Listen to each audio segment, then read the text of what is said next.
And welcome to the Swole Initiative Network. You're watching the Fables of Gahlia, our Friday homebrew D&D show. We have had, a week off? It's the first one in 2 weeks. Boo, I had to go to conference. It was lame, but there was lots of alcohol.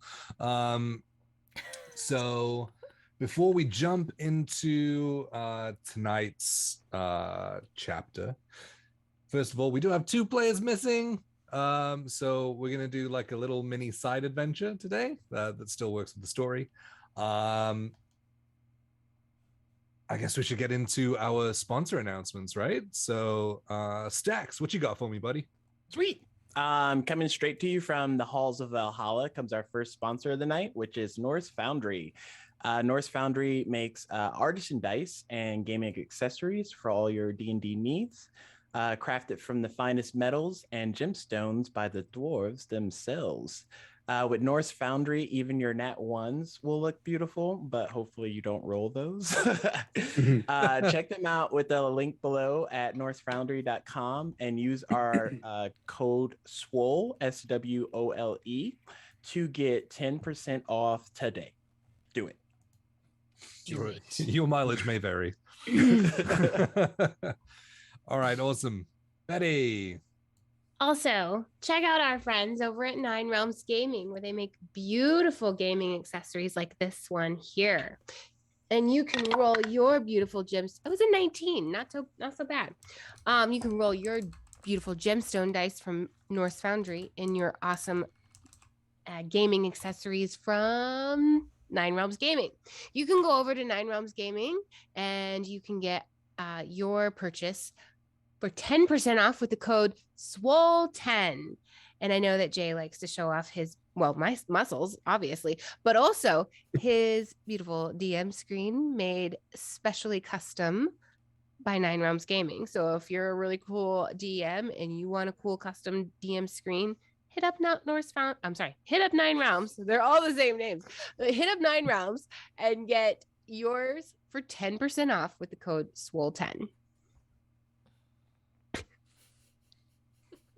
In the contract, I have to do it every time. Yeah. Brent.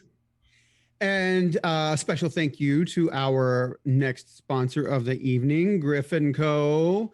Everything you see that is 3D printed in our shows is from Griffin Co. You saw some wonderful pieces over the last 2 or 3 sessions with all of our awesome and exciting battles. And if you would like to get in on that action, please head over to griffinco.com and use promo code SWOLE22 to get a big old 22% off of your order. Thank you. Awesome. And then Betty, you got something else? Back to me, because Ashley's not here tonight. So I will tell you to roll for initiative before jumping into the mosh pit with Dice and Devil Horns. Visit diceanddevilhorns.com for heavy metal, tabletop gaming merch, mugs, and more. Use the code SWOLE at checkout for 10% off of your order. And be sure to follow them on Instagram for those sweet, sweet memes. That's the dice. Wait, that's dice the letter. Oh, sorry, that we're spelling out the website now, and I haven't read this copy before. That's dice, the letter N, devilhorns.com. And don't forget to rock before you roll. Amazing. I've never read that before. You have something else as well? Oh, I also do have something else. It's not quite so silly. We have a friend who, bless her heart, her whole house burned down. And we love her to death. She's a single mom. Her and her son made it out the door literally just in time for the windows to blow out. It was a scary, crazy situation, but they literally lost everything. The contents of their possession fit in a laundry basket right now. So there is a GoFundMe. Please, if you feel so inclined, go and support her on this GoFundMe. The link is in our chat. We would really appreciate it. I know she would very much appreciate it, but she's got nothing. And if you've ever been there before, you just have nothing, then you know what that feels like. So we want to be able to stand behind her and support her with our beautiful community that we have here online. We know you guys are awesome. And if you cannot support her monetarily, that's great. That's fine. No worries. But if you want to share her GoFundMe maybe on your own social media, we would appreciate that as well. Thank you. Absolutely. Yeah. Other than that, channel support is also welcome. So if you can and would like to, please do subscribe. All the money goes back into creating more weird, wonderful, wacky crap that we send your way via the internet. So yeah, all of that support is so appreciated.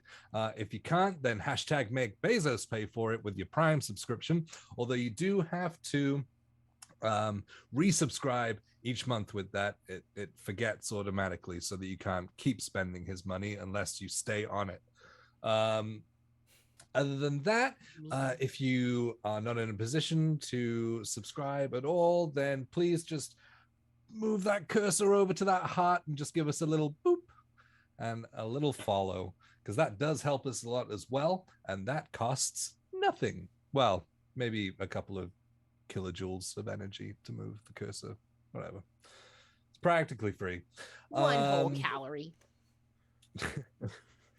Yeah, I think that's it. I think so. I guess so. Yeah. All right. Well, I guess let's jump into tonight's chapter of the Fables of Gahlia.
Welcome back. So, last time, 3 months ago, no, just 2 weeks, 2 weeks ago, you guys were continuing on your second day of travel through the main roads, through the woods of the Jalan Republic, and you found yourselves sprung upon by thugs who fell trees on either side of your cart, injuring one of your horses for a little bit until the end of the combat. Some choices were made with letting people go, and then other people changing their mind and reneging on that. Yes, lots of death. And so after that, dispatching of the thugs, you moved on and found the Ulf River. Although that journey along the riverside came to an abrupt halt as you met Jop, the hill giant, who threw a giant rock at you before stumbling out, drinking from a cask, and then putting that down before attacking, wanting you to leave. That combat was ended peacefully with a clutch use of a couple of calm emotion spells and just some chatter to find out that had just been left by his partner and was getting drunk instead of dealing with it. And so you were able to turn him around. He dumped out his alcohol and you made a new friend. Traveling further along the riverside, you have seen a large tower with what looks like a drawbridge that is currently in its upright position. And that is where we left off. So as you are traveling towards the tower, what would you like to do? I may have asked this question when we were playing last time, but I don't remember the answer, so I'm going to ask it again. The drawbridge that is up, portion that comes down, is that on our side? Or is it two sides that go up on either side, they meet in the middle? It is one bridge that is lowered down that meets the other side. Okay. And is that on our side? It's on the opposite. Opposite side. Okay.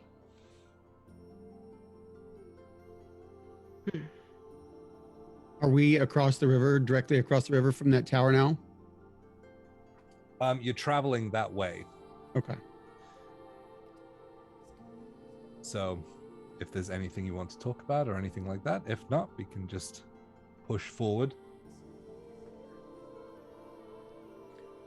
Well, Rose.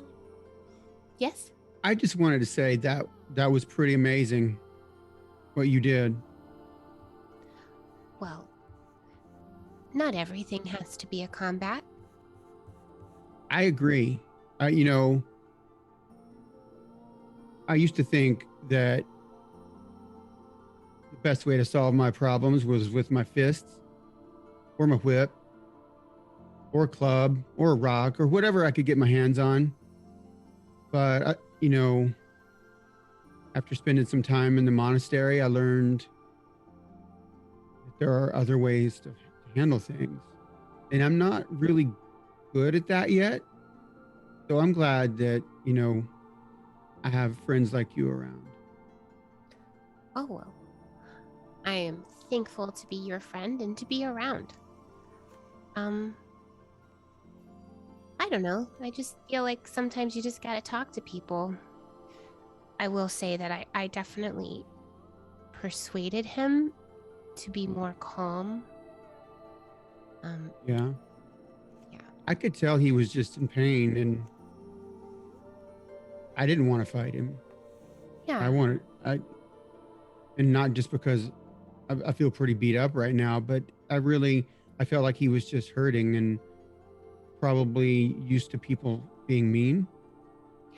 Well, I know what that's like sometimes, but yeah. He just needed someone to be nice to him. You know what it's like for people to be mean to you? Well, there's bullies everywhere in the world. But I've seen people, bully others just because of how they look or what family they're from or things like that. And I like to stick up for those people, and that's why I always that's why I said I like to solve problems with my fists, because that's why I feel like bullies should be dealt with. Or mean people, evil people. They don't deserve, they don't deserve the opportunity. They've made their choice. The evil, it needs to be wiped out. And that's just how I feel about it. Just because, yeah, I understand. But just because somebody starts down a path doesn't mean that that's where their fate ends. Some people's path branches. And maybe they were headed towards evil, but that's not what their fate is. And they do change. I hope you're right. I've never seen that happen. I've never seen someone who's evil change their ways. Maybe it's just fate playing its role in everyone's life. Maybe you stand up for people who are being bullied or having conflict because you had to deal with that once in your own life. So, in essence, your fate has brought you to this. You're a protector because of what you've walked through. I think that's probably accurate. I think that's probably true. Eastus has a plan for all of us.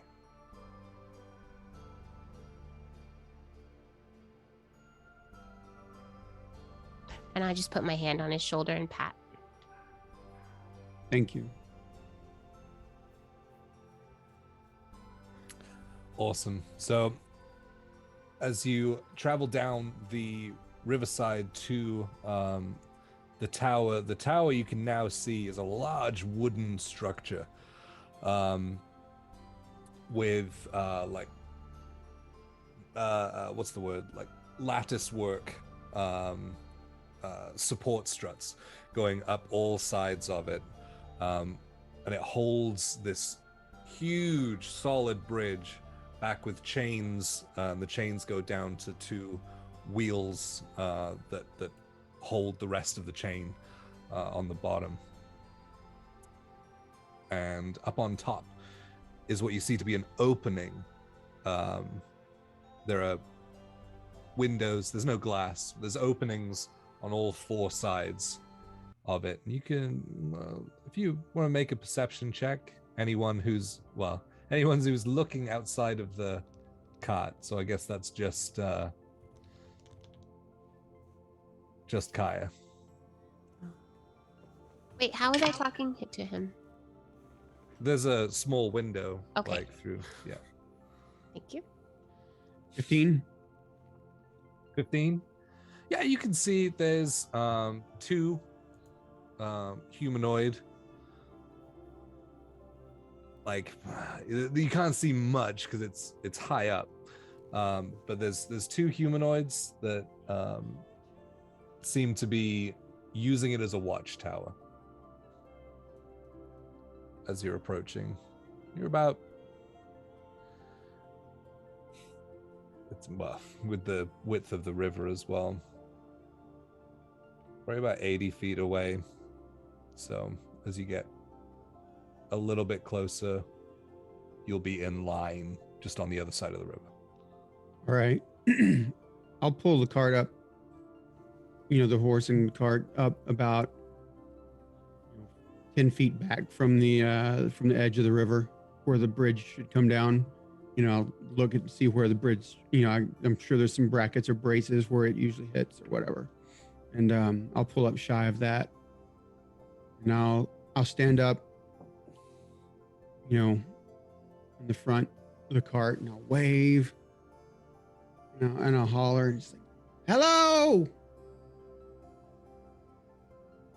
And you see one stick his head through the opening, looking down towards you. From this distance, you can see like a silvered helmet that seems to cover down the bridge of his nose, but also underneath his eyes as well, that meets into a slight point at the top. And he leans out and yells down, "The cubs may only pass."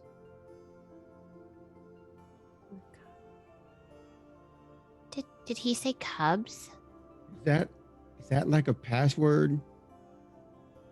I think that's, I bet we're supposed to say something back that means something.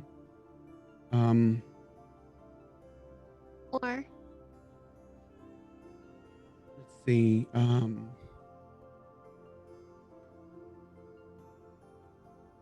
The cow jumped over the moon.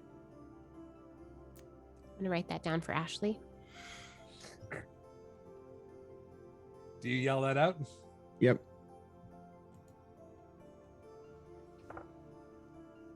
The one leans back out. Are you mocking us? I don't know what to say. We're not from around here. Then move along. We need to cross the river. Then you should know. Well, we're trying to travel towards Vergarden. We're traveling from Elderwich. If you wish to pass under the wolf's gaze, then you should know. Move along. Does that bring anything to my mind? Does that catch anything with the studies that I've done on?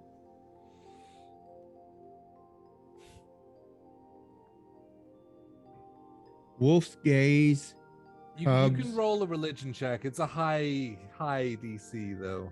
You know, I think it has something to do with wolves. I mean, he said the wolf's gaze and cubs. 18. 18? Really? No. Like me helping her. No, nothing. Go on. Describe So- how you would help. I was talking it out. I was like, try to think of. Because think I of was something thinking to do bear with- cubs, and then he said wolf, and then he brought the two together. Wolf's cubs. Okay. Yeah. No. That's still a no. The wolves only may cross. Is that what he said? The wolves only may, or the cubs only may cross. Yeah. The cubs. Excuse me, sir. How should we know if we're not from around here? We don't want to cause any trouble while we're just passing through. There's no response. I'd like to cast message towards them. Yeah. Okay. 120 feet. Yeah. Yeah. Okay. You can do that. And I'll say, we just need to pass. If you could give us some sort of guidance on how to do that, we don't know. And then you like right behind his ear, and maybe the back of his neck like prickles up a little bit, like there's a ghost behind him. Yeah, so as you like lean outside of the cart of the back very, very slightly and cast your message spell, with your passive perception, you can definitely see, and Rose, you'll probably see as well if you're hanging out as well. An ethereal figure appears to the side of the guard inside the tower and just leans in with his hands around his mouth and starts whispering the message into his ear as you see him jerk up slightly before settling back down. The message you get back is, those who are deemed worthy know what needs to be said.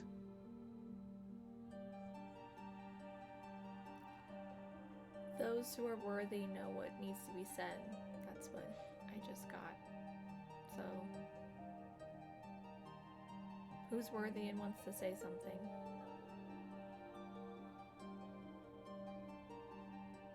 I don't know what needs to be said.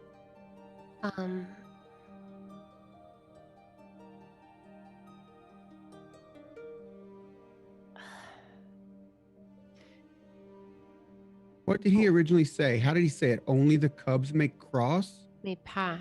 May May pass. The cubs may only pass. Cubs may only.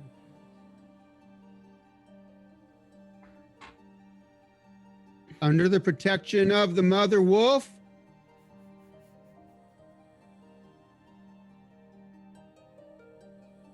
I'm starting to think you are mocking us.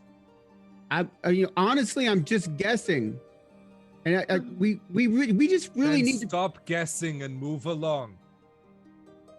We're really good people. I want to. Is there anyone on this side of the river at all? Like any person that's not the giant?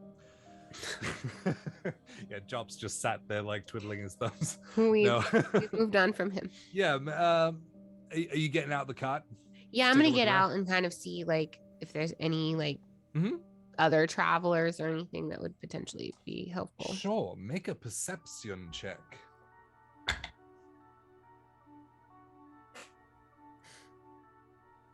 I rolled a natural 1. You know, you get out of the cart, and the where the sun is really bright, and you just as your pupils kind of dilate and retract. I can't see anything out here. It's so bright. What? Are there any people around? I was trying to look, but apparently the sun is blinding me. Well, I've got a hat on. Sun's not bothering me. Can I look? Sure. I love the way you bargain with me in character. Don't break character. Oh, 15 for a +6 to 21. 21. Yeah, actually, off to the side, in the tree line, you see a little boy standing behind the tree, kind of looking around at you guys, very inquisitively. So I'm going to do a little flip off the cart to try to, and do like a little, and roll into a ball and then pop up. Like, hey there, young man. Just, Did you like that? and then all of a sudden, you hear, as Hello. you see to the side, this large dog that he was with, that was kind of covered by a lot of the tall grass. Hi there. Is that your cute puppy? He'll kill you. He will. He probably will. I don't want to. You know, it's very good that you have something like such a beautiful creature to help protect you out here all alone.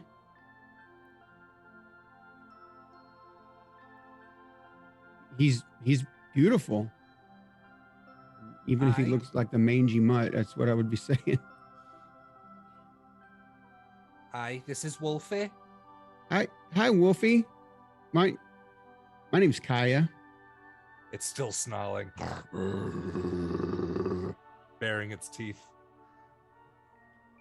Well, I'm going to take a step back and make myself like not present as a threat.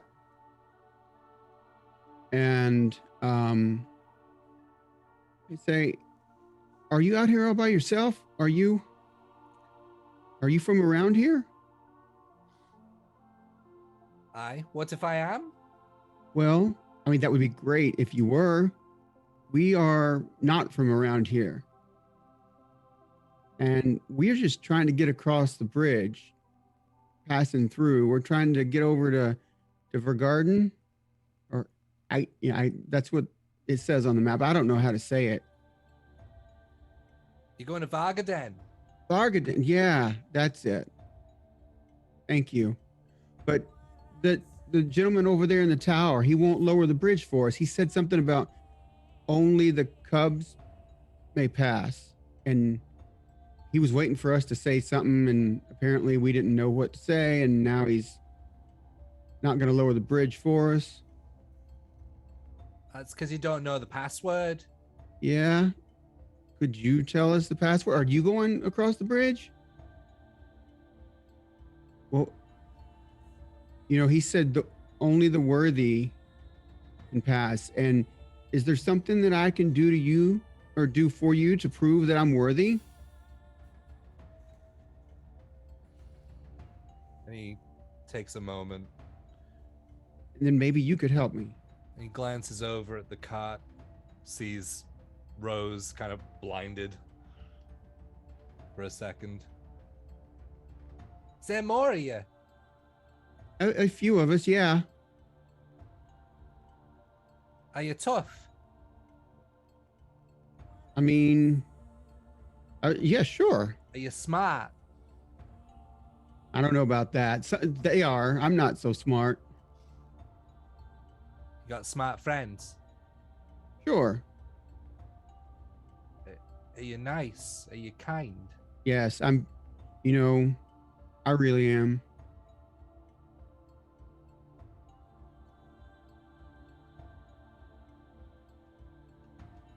Will you come help my village? Where's your village? It's just down the road. Sure. What's happening at your village? It's probably best I show you. Okay. Um, All right. Well, let me go talk to my friends, okay? I'm not going anywhere. I'm going to just go talk to them and tell them that you and your Okay. village need our help. I mean, well, all right. I'll be right back. No funny business. Wolfie'll No. have you. All right. Yep. You're right. So I'll walk back. Hey guys. This young man, and I'm such an idiot. I didn't even ask his name. I didn't even tell him my name. I just told him I was nice. But anyway, he said that his village needs help and it's just down the road. And I think he may have implied that he knows the right words to say to get across. And maybe if we help his village out, they'll tell us the right words.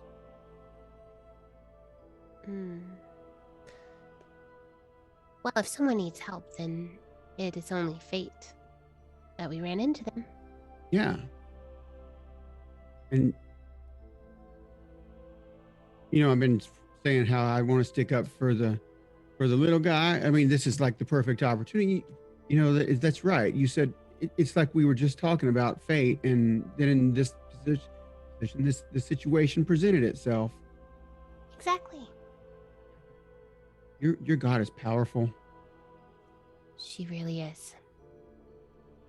As I hear the dog snarling, though, I'm gonna just kind of. I have my little cat perched up on my shoulder, so Poppy just hangs out, and I'll just kind of give her a couple of pets just to make sure she's not freaked out by the dog. She starts making biscuits on your shoulder. Roz, what do you think? From the sound of it, it doesn't look like we can get across. So, if we need to help, I guess we should help. Yeah. Did you find out what he needed help with? Well, he said it was better to show us. So, I mean, I think we should probably get a little more information than that before we just walk into an unknown situation. I learned that a long time ago. Never walk into an unknown situation if you can find out information first. Oh, like he's not being honest? No, like he's just saying, it was easier to show us than tell us, maybe. But I think we should probably try to get him to give us a little bit more information. I'll walk over there and do that. All right. I'll come with you. That's a good idea. I probably need help. Hey, young man. By the way, my name's Kaiya. Did I already say that? No, I don't think I did. Maybe I did, but I'm Kaiya. What's your name? It's Dirk. Dirk. Okay. So, this is my friend Rose. Hello. She's a lot smarter than me. You're the smart one. She's one of them. I can be smart. Okay. What do you need help with? There's something wrong with my village. What do you mean? What's wrong? People been getting sick. Like, really sick. Are they like just getting sick and like having to stay in bed, or are they getting sick and something is wrong with them and they're turning into bad people? They get sick and they stay in bed a lot. Some of them that have been getting really sick have been wandering off. Do you know where they go when they wander off? No, Do they come back? grown-ups don't really tell me that much. Do you know if they come back? Haven't seen any. Well, maybe, you know, I really need to rest for about an hour. What if we sat here for an hour and talked about it, and then you could hop up in our cart and we could ride there, so you don't have to walk back. Oh, I mean, I've got to go home. You could rest at the village. Okay. All right. I'll introduce you to Valen. He's like our leader. He's really smart and stuff and brave. Okay. He's not sick? No, All I right. don't think he can get sick Oh. Why couldn't he get sick? because he's too brave. That makes sense. Is it starting to get dark? No, it's Morning. yeah, like I would say around midday, if not a little after. We made good time. So, yeah, we might as well head on to the village now then. You agree? I mean, what do you think?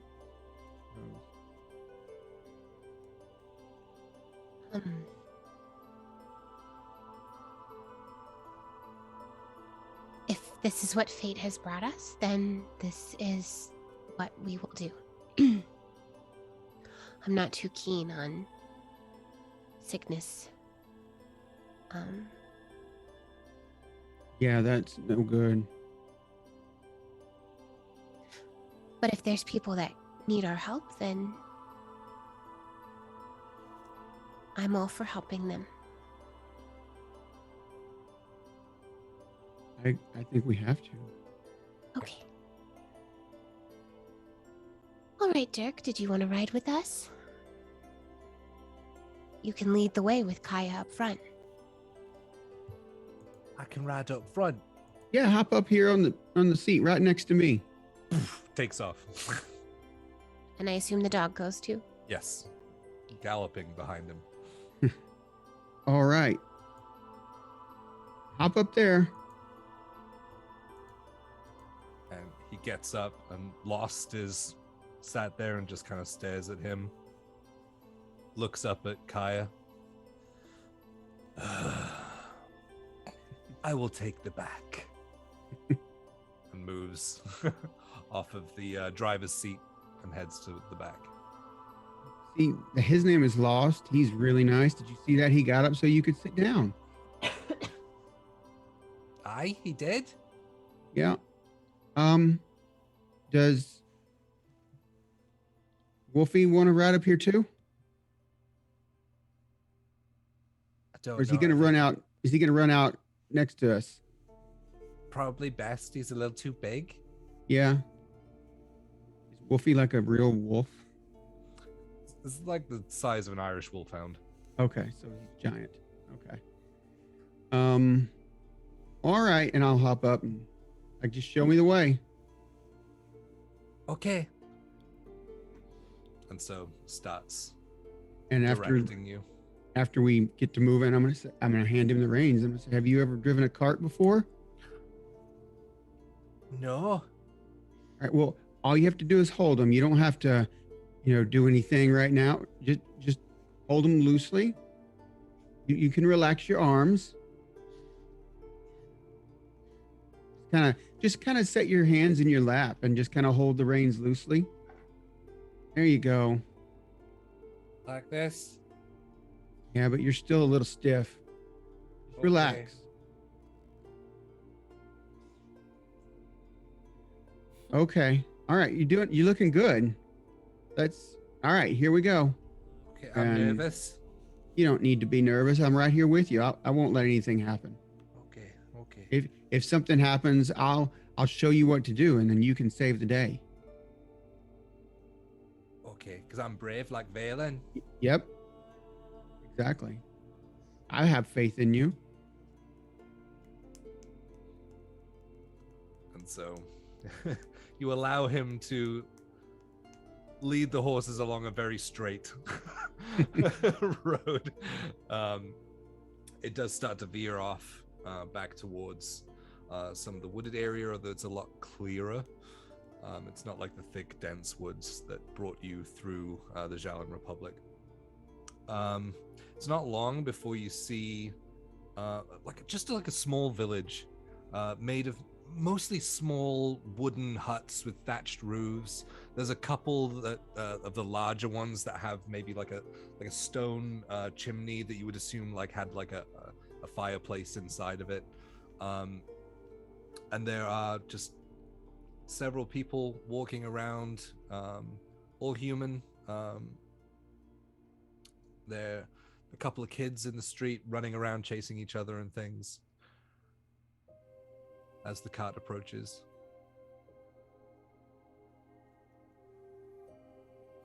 And Dirk looks up and says, "It's probably best if you leave cart outside." Oh, okay. It's a little big. And as you look into the village, like the roads get like smaller. Okay. Well, let's pull it off over here to the side. Well, there's a post over there. Yeah.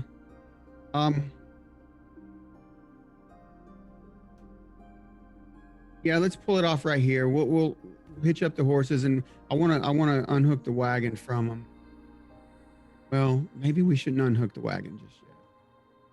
We'll leave it hooked up. Yeah. All right.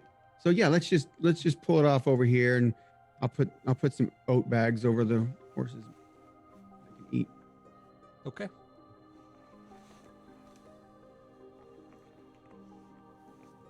Shall we go?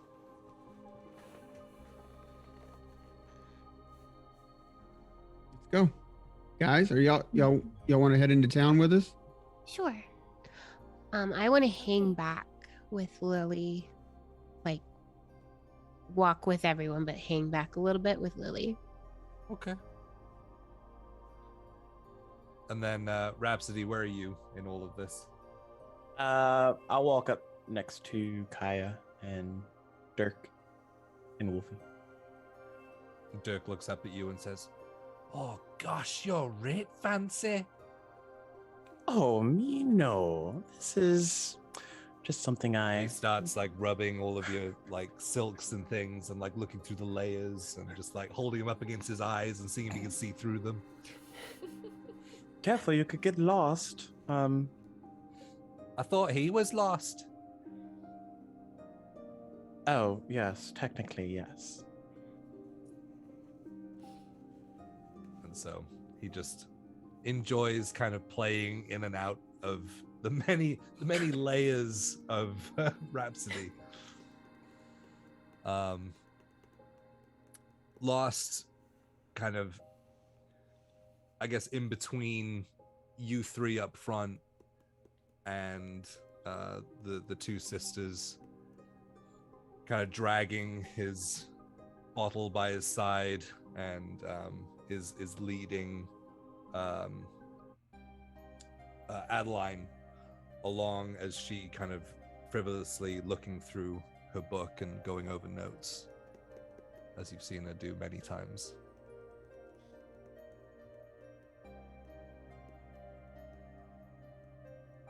Lily, Yes. these people are sick with something. Okay.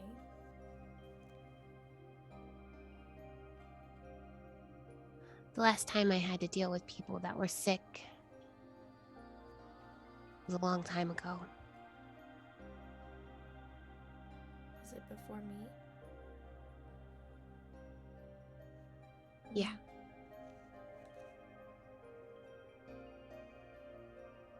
Well, doesn't mean it's gonna be like last time.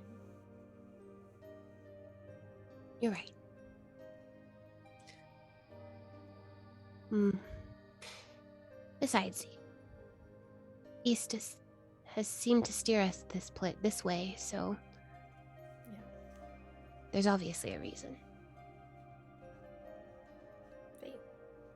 Right. And we'll help. And then we'll leave. Exactly. I'll just grab her hand. All right.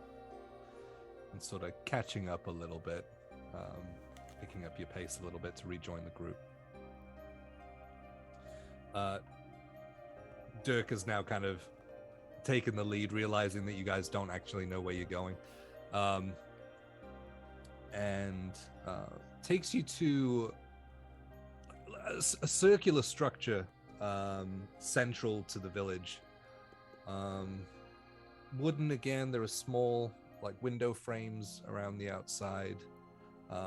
The roof thatches together into a central what would be like a chimney.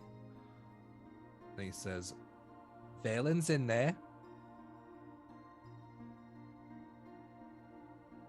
You ready to go? And you said he's your town's leader? Yeah, he's the best. All right. Do we see anybody walking around that looks like Yeah, ill? I mean it's a village. It's just normal daily activity. How Make are a they perception check. What How are they looking at us? I would say with your passive, you would see there are a lot of side eyes and things, but they see you with Dirk and they're not doing anything rash. They're not running around and whispering to each other and pointing or anything, but they're kind of being cautious. I got a 19 on my perception. A 19.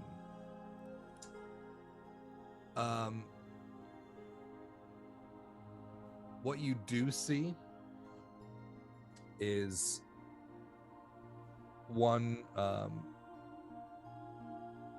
woman kind of stumbles a little bit, and she starts coughing violently and trying to cover it, and looks around and mops her brow and kind of just hangs back on one of the buildings and then pulls away out of view on the other side.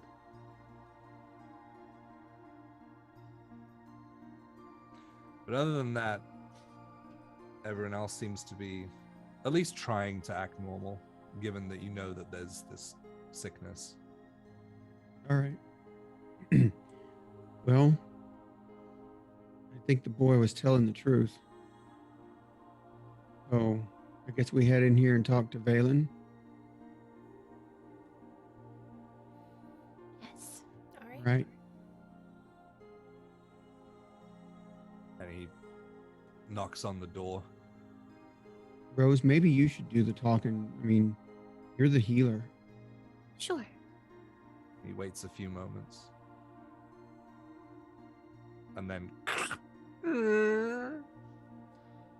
he opens the door, and you see a human man with a longer beard, with short salt and pepper, gray and white hair. Older looking, maybe sort of mid-50s. And he's wearing what looks like a wool tunic with a leather belt and how do I describe it? I've lost the word for it, but short leather boots. And he carries a longer short sword. It's not like a broadsword or anything like that, but carries a sword to his side and one axe in his belt on the other. He opens the door and looks at all of you, like is visibly surprised, and then looks down and sees Dirk. He goes, Dirk, who are these? What are you doing? Have you been out down on the river again? He goes, yeah, but they're going to help. They're going to save village. They said so. They're nice. He says, how do you know? They're not...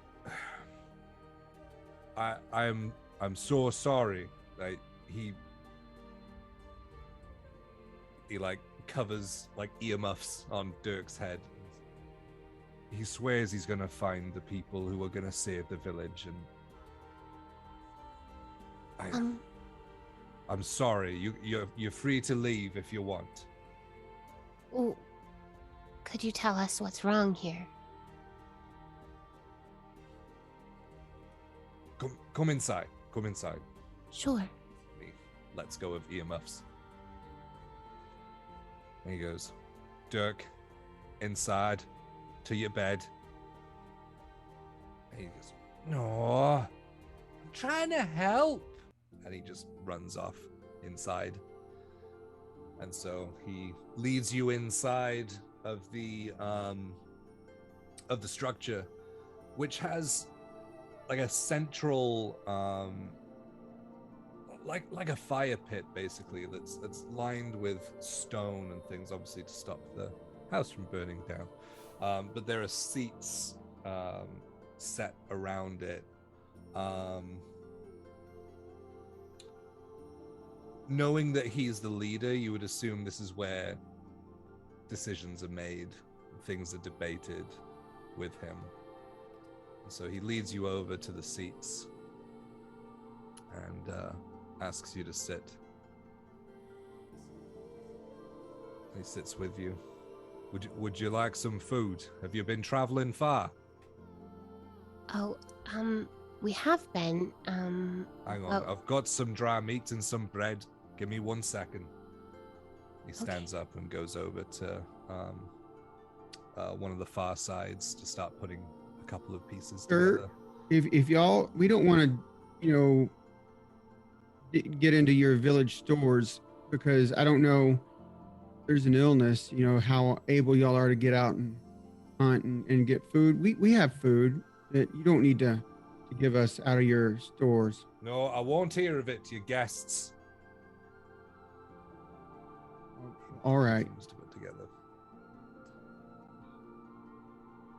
thank you.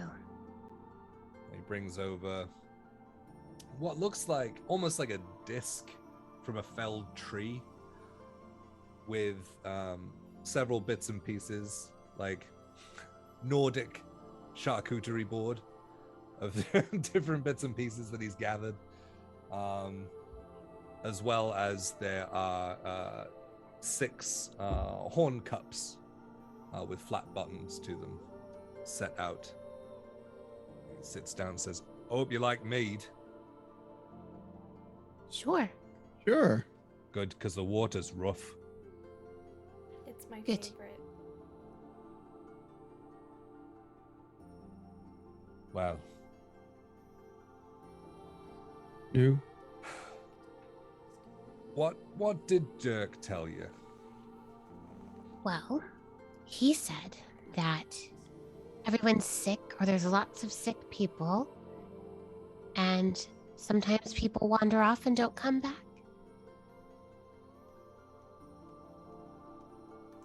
Aye.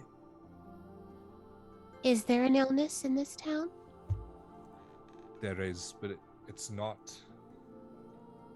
a regular illness. Is it a curse? Think somewhat closer to that, yeah. I was just guessing. Wow. I didn't really Well. expect you to say yes. Good guess. Your friend must be very wise. Oh, he is very wise.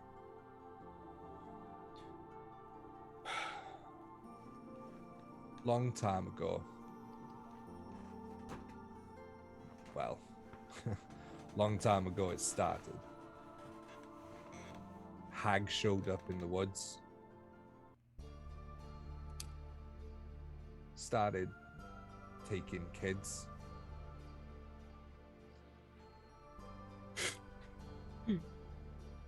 Leading them astray.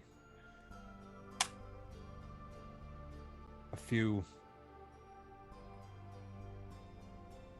of the adults tried to find her and stop her, but she was too strong for him. We lost quite a few, including Dirk's parents.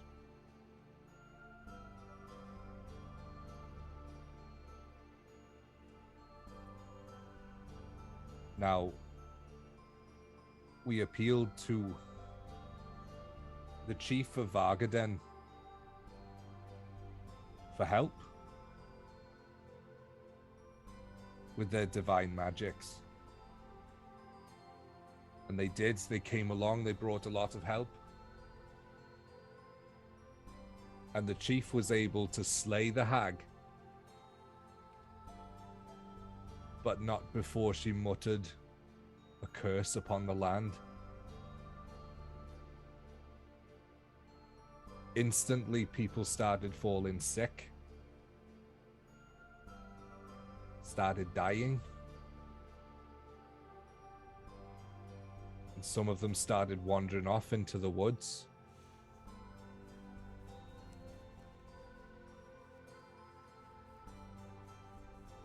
It spreads pretty quick. Most of us that are here have been lucky.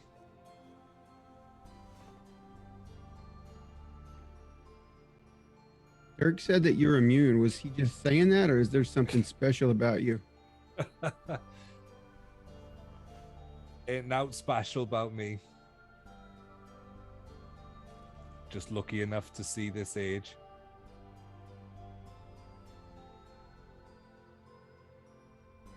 He seems to think pretty highly of you. I got no one else. Didn't have any kids myself, so that was a shock to the system. What you did is pretty special. Did what I had to.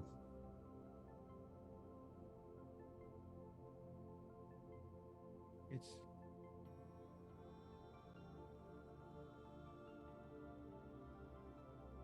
losing your parents is really hard. Aye. He's a brave boy. Seems it. Braver than he realizes. He came and found us. Aye. Didn't say he wasn't stupid. Well,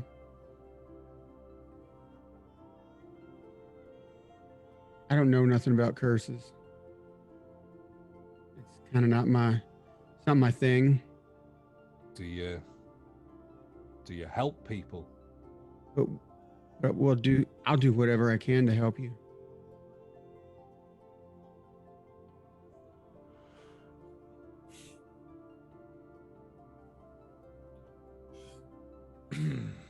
If there's something we can do, well, I don't know anything. Maybe Lily and Rose, and Adeline, they can do something about a curse, but if there's something to fight, I can do that too.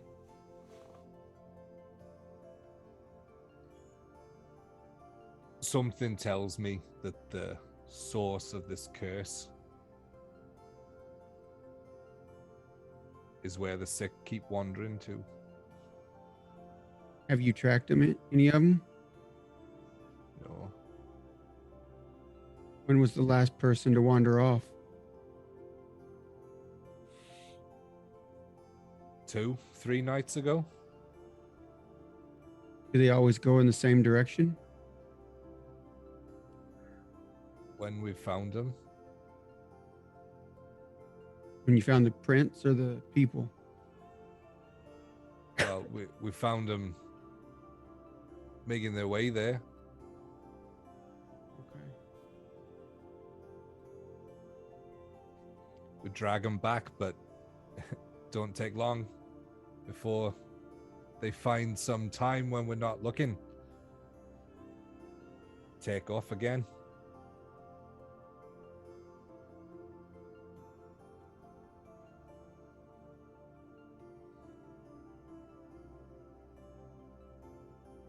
But there's something over there.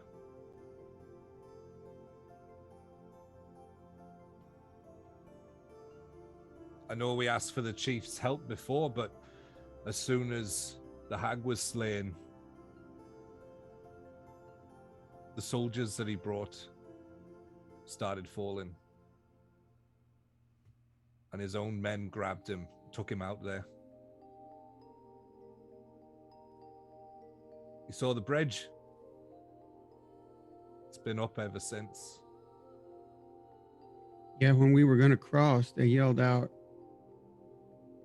"The cubs only may pass." Cubs may only pass. Yeah. They say anything else? Only the worthy are allowed. Only the worthy would know. Only the worthy could pass under the wolf's gaze.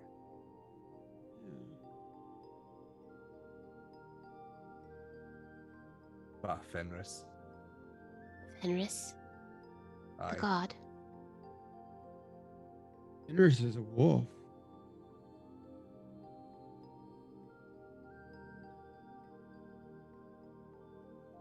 I feel stupid now, hollering out about cows jumping over me. You said what? Well, I didn't know what he wanted me to say, so I just made something up. Now I feel stupid. I thought you were the wise one. Well, I mean, I knew what he wanted, but I didn't know what to say, so I just thought I'd say something about a cow So you jumping just over said me. anything. Well, I mean, it was as good as nothing. And what did he say? Ask if I was mocking him. You got off lucky. I mean, maybe I was being genuine. I didn't mean. I feel bad. If he ever does let me across, I'll apologize.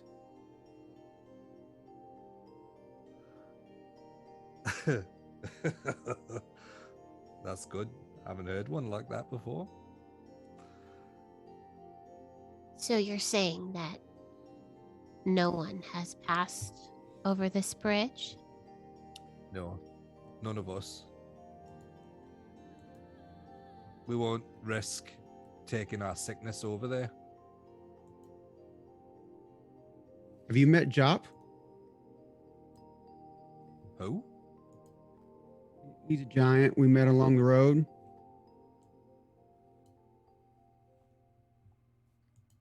Not the one that's been crying. Yeah, Yes, that one. he was upset because his lady left him. That's okay. I helped him calm down. Okay, I think this is a discussion for later in the night, but I do want to hear about it. Well, I only bring it up because I feel like he could use some friends and y'all could use some help in the town from someone like him. Not exactly sure what you're getting at, but I'll bear it in mind. All right. So what should we do? Rose, Lily? I think we need to Adeline? go investigate the area. Yeah. That's mean, I where could- we're going. If the tracks are still there, I can follow them pretty good. I mean, 2-3 days ago, they're probably they're pretty light, but I feel like I could follow them all right.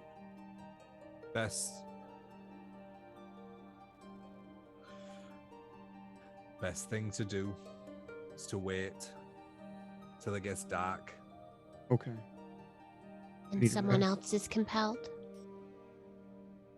So that we can follow? How often does it happen? It's here and there, but there's one girl that's been really sick. The one that was coughing in the street just now. Was she outside? There was a girl coughing in the street. Fucking hell. She went and hid behind a building real quick. She's not to be out. Okay, look. Make yourselves comfortable. I've got to go somewhere. All right, you mind if we rest here for a little bit? My home is yours. Take your time. All right. Okay. Now,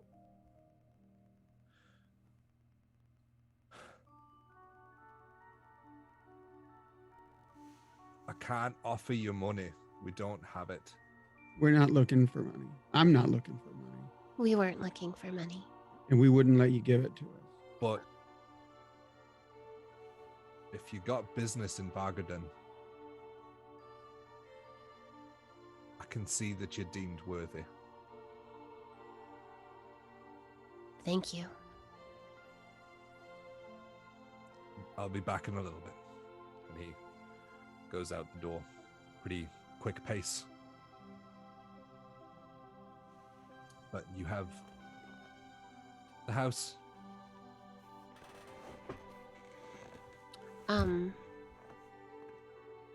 I want to sit down with Lily. Curses. Hags. Do you have any weapons against such things? I can't get rid of a curse. Neither can I. Can I hear them? Are y'all like hiding what you're saying? We're just talking to each other, but you could probably hear us. We're all in the same room. You know, I don't know nothing about curses either, but maybe if we find the source of the curse and destroy it, even if we can't lift it, you know, directly, maybe that'll indirectly lift it. Possibly. But I'll leave that. You guys, I'm gonna take a quick nap. Kaiya, I'll prepare something for you real quick. Help you rest better. Okay.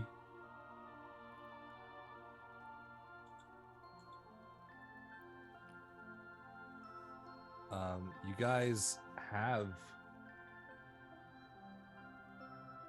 like, if you wanted to take, like, sleep,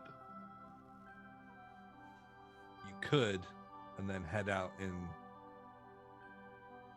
the middle of the night when it's darker. Okay. Yeah, that would be great. Yeah, I think not knowing when he'd be back, we could just cuddle up and have a sleep. Yeah. I would tell Adeline that she could cuddle up with us, with me and Lily. Okay. Because there's probably not enough beds and things around or anything like that, so There are many, like, bedrolls and things, but you have your own, so it wouldn't take much to go back to the cart, grab them out, and then set them out for yourselves. we'll do that. Mm-hmm. And while we go back to the cart, I'm gonna unhook the horses and you know, so they can get rest as well. Okay. Yeah. So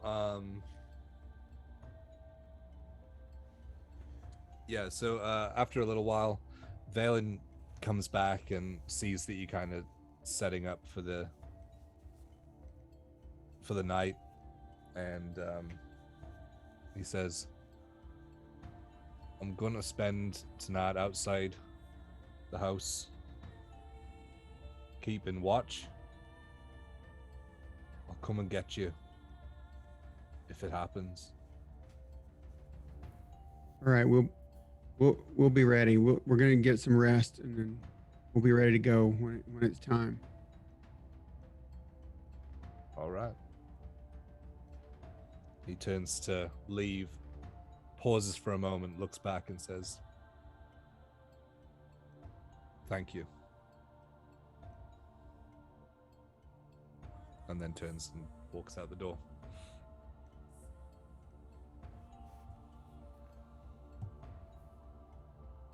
Is there anything you would like to do before you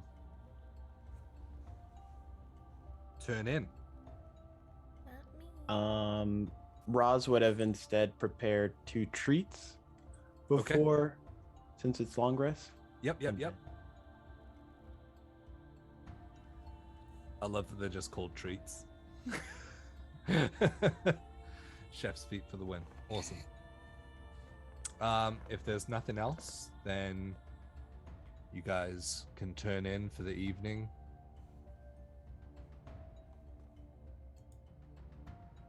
Lost is kind of kicked up against a wall, sat upright with his head back, bottle between his hands. And Adeline cuddles up with the girls. And so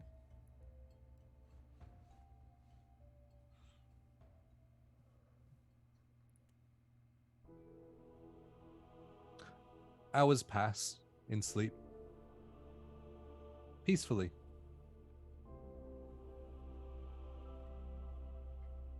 Until, Rose, you feel something shaking, tapping at you, but only very slightly. And it just kind of wakes you barely out of sleep as you start hearing next to you. Hello? Make a perception check for me.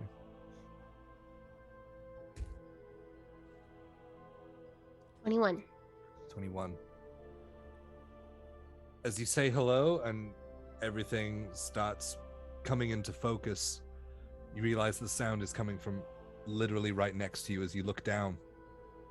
And you see Adeline curled up, hugging her knees, shaking violently, breathing shallow, with beads of sweat just dripping down her face as she sleeps.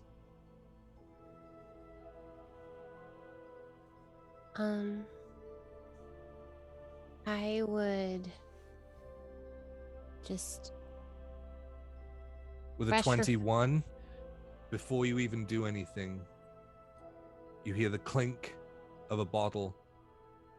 Similar breathing as you look up, and Lost is across the way, propped up, but slumped against the wall, curled up, looking like he's trying to get warm, but shivering violently. Again, covered in sweat, his hair just matted. Oh no. They're sick. And I would shake Lily. Lily, Yes. they're sick. Look at Adeline. Look at Lost. Mhm.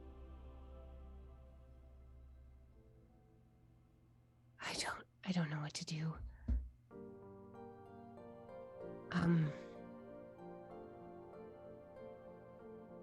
I would probably, without thinking, cast Lesser Restoration on Adeline, because it's like the only thing I know. Okay. So you as you start looking towards east just to guide you as you cast the spell, you're interrupted as the door swings open and Valen walks in. It's time to go. It's time to go now. I believe they're affected. Shit. Look, go. She's around the corner. She stumbled off into the woods. Go. I will tend to these. Fine. And I'll take off. I'll grab my shield. I'll leave Poppy with Adeline.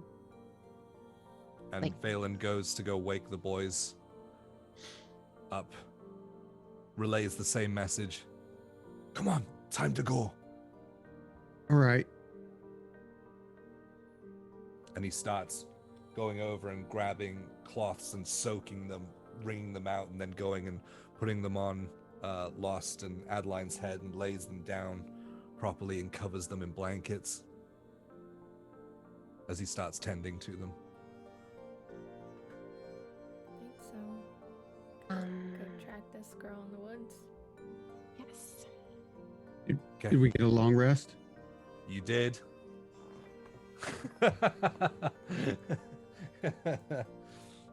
I thought you were going to say he interrupted us 1 minute before we finished our long rest. Never.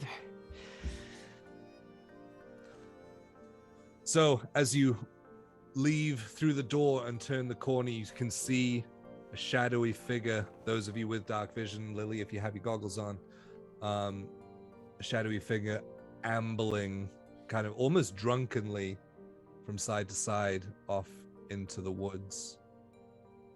And as you begin to track, that's where we're going to take a break. We will be back in about 10 minutes for the conclusion of this Before we go to break. mystery. Go on. Yeah. Before we go to break, if you guys could put the GoFundMe back into the chat. Our friend's house burned down and we're trying to share her GoFundMe. And if you are able to donate to that, that'd be great. She would definitely appreciate it. She lost everything. She's a single mom. So if you can help her out, we would really, really appreciate it. Thank you. And if you can't put any money towards it, share it out to your people as well. Thank you. Yeah, just get it out there as much as you can. Jess is an awesome person, and it really sucks that this happened to her. But yes, we will be back for the conclusion of this story in about 10 minutes. See you soon, guys.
welcome back for the thrilling conclusion of tonight's episode. So just before the break, Adeline and Lost had come down with a heavy fever in the middle of the night. At the same time, Valen burst into the room, letting you know that it was happening and the time to track the girl was now. And so, leaving the two of your party members with Valen as he tended to their sick bodies, you walk outside and see the ambling shadow that is the girl who is wandering off into the woods. What would you like to do? Follow. Follow. Okay, are you doing this stealthily or are you just like taking off? No, I'm taking off. Okay. I mean, if she's being compelled by a curse, I don't suppose she really knows what the heck's going on anyway, so I would probably just take off. All right. Is everyone following suit or are you just letting it go? Yep, They are Michael faster than Myers me. Running. Yes, following. Mhm. Like a China doll running. While we're doing that, I am going to try to keep an eye out. Maybe I'll kind of flank to the right a little bit just to make sure, just a few feet out, and so I can keep an eye on what might be. Just watching. Okay. Yeah, she's only about 80 feet away. It's not far. Like, you can see her in the dark. Well, those of you with dark vision, Kaiya, I guess you're just going off of what everyone else is saying. Yep. The shadow, you can see, like, as you're getting closer, the hair is matted together with what you would assume to be sweat from looking at your other party members and the state that they were in before you left. As her neck drops to one side and she's dragging her way, and as you get a little bit closer, you can start hearing like the fever breaths as you approach. What's the intent? Are you going all the way up to her? No, once I'm like, I don't know, within like 20 feet, I would hang back. 30 feet, I would hang back a little bit Okay. to just watch where she's going. Okay. And the rest of you just Yeah, kind of... I'll follow suit with that. Okay. So she starts wandering into between several trees and going further into the wood. You just kind of keep that distance from her? If I need to go in tighter to keep up with her, to not lose her in the woods, I would, like, up to like 15 feet. Oh, you could probably keep that distance. Like I said before, the woods aren't as dense over Okay. here. You would assume that they've been cleared and things for the village being set up. As we got into the woods, I would Mhm. want to try and look ahead and see if I can discern what we're walking towards. Like if I could just see Okay. any details of like where we're going. Okay, make a perception check. So as she starts wandering into the woods, to keep an eye on her, you're probably going to have to at least maintain that distance. Yeah, I don't want to go any further away. Yeah. No, I was saying you just kind of keeping the distance, like with her. Cool. Good to know. Roz would like to Mhm. either travel to her left or right about the same distance away, but making sure we kind of have her like surrounded so she's not veering too far left or right in any direction. Okay. So you guys are kind of like flanking off to each side and letting the girls kind of follow from the center, almost like a cone kind of formation with her. Yeah. Okay. Sweet. Okay. Good to know. Got a 19 perception. 19. What you do notice, and this is after a few minutes of following her, is that the grass seems to get dry as you go there. It starts crunching underfoot. And you start to notice a lot of the leaves are almost, they have like a gray tinge to them. And they also look... Have we ever seen this before? No. Okay. But that's what you see, is you want to see her wandering through, kind of stumbling to one side, catching herself, and then carrying on.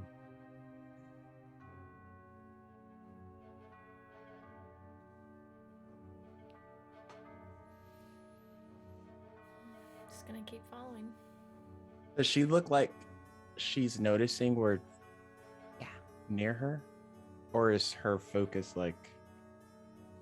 From what you can see and from where you are, she hasn't turned, she hasn't like stopped, or like she's not made sudden movements like she's listening for anything or like she hears you. It does seem like she is centrally focused on this direction.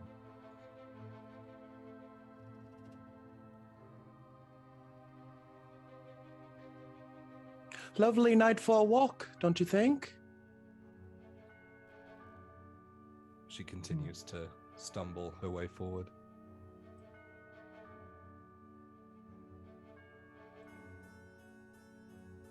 And is that the graying in the grass and everything in the path that she's following, or is it as she's...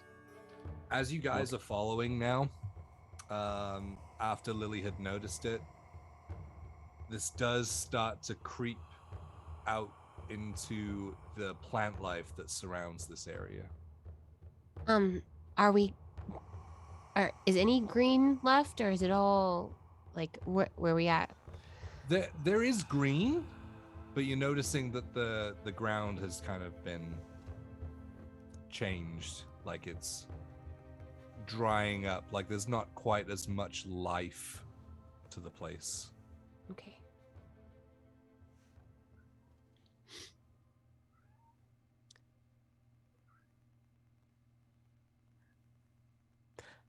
I would just keep following. Okay. As you do, she wanders towards one of the shadows that's kind of being cast in the moonlight from the trees. And as she stumbles towards it, she puts her hands out. I cast command. Okay. What do you command? Halt. Okay. Wisdom save, please.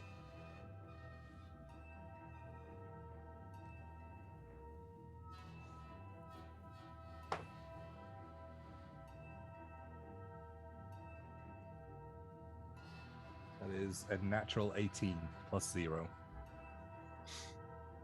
That succeeds.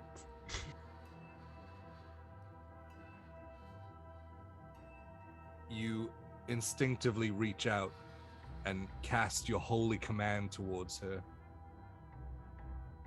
And she almost stops to turn towards you from where she hears you uttering the spell before she disappears into the shadow. Knew it.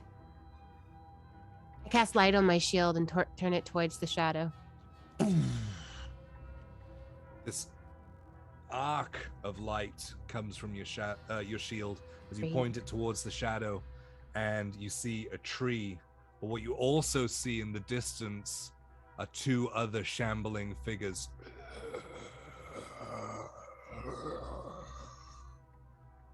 Not fever breathing. As the light kind of casts on them, you start to see their decayed flesh, bones exposed, and their rags that they're wearing tattered and muddy. And they look towards you, and I need everyone to roll initiative. Okay.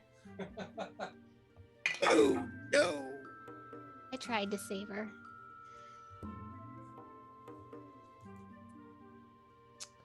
Ba-ba-da-ba-ba-ba. You want me to put it on the battle log? Yeah.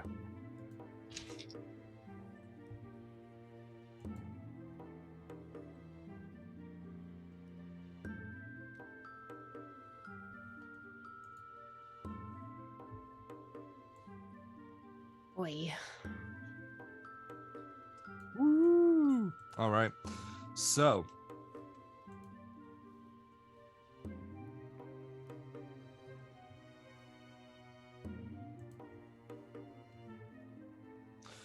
okay. 25 to 20. Good start. 20 to 15. 19. 18. Oh, Who was 19? Lily. Whoa! What are you doing up there? I don't know. Anyone else between Eight. 20 and 15? 18. Of course. Mm-hmm. The first time we ever rolled that high, it's together. You guys notoriously roll together, all of you as a group. Okay. 15 to 10. Oh no. 10 to 5? 9. Oh, I rolled a natural 1, so 6. Oh no. Okay. I couldn't see. It was dark. And then that bright light blinded my night vision. Sweet. All right. Let me roll some initiative here. I feel like Lily and Rose are more in tune with spooky initiative. Makes sense. Facts. Like, oh, there's a. I saw them all along.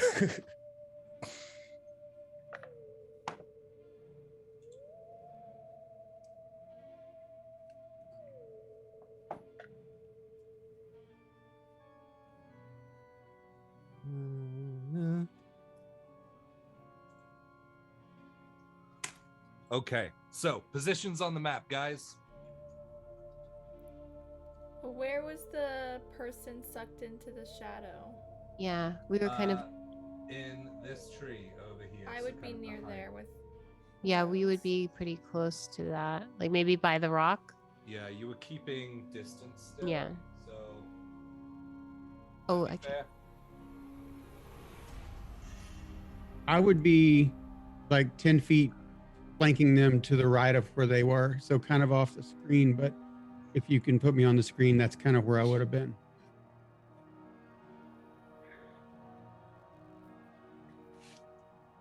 As soon as I find your minis, I will. What's that, guys? Uh-oh. I had the other party. So maybe if she disappeared in between those two trees, I would be, 10 to 15 feet to the right of those trees. So I would have been forward of where the girls were, but to the right. I had the Legends crew. Okay. Where did you say, sorry? So if you put me in between them and the trees, the other way, yeah, somewhere over there. Okay.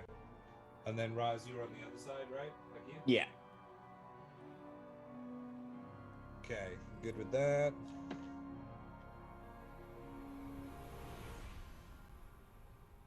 And one of these guys right here. Did she disappear where those creatures are, or by the were they? Is it a separate thing that she disappeared to?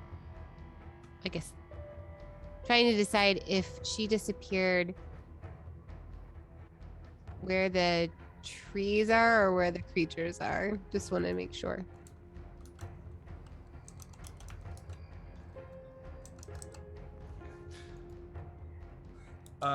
What did you say? Sorry, she was sucked out into this area through here. Okay, so where the creatures are, that's where she disappeared to. Yeah, kind of, but more like here. This is where Okay. you initially shone the light, and then. Got it. Okay, so it's me first.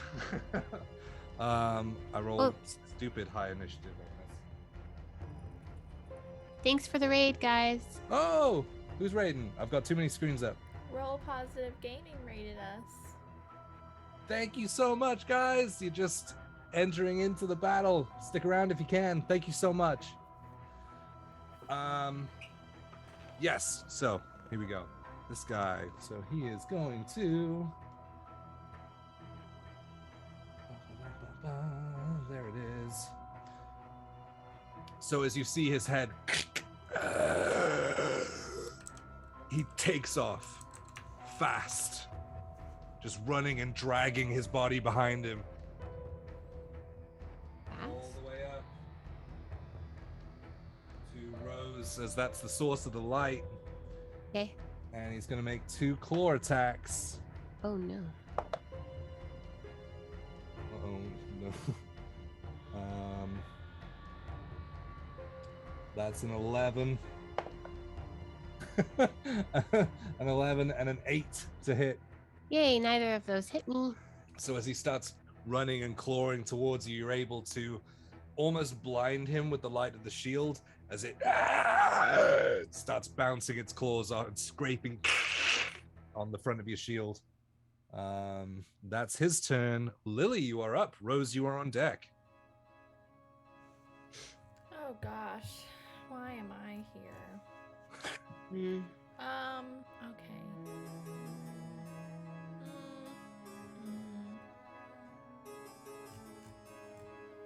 I'm gonna do some dissonant whispers level 2 at the one attacking my sister.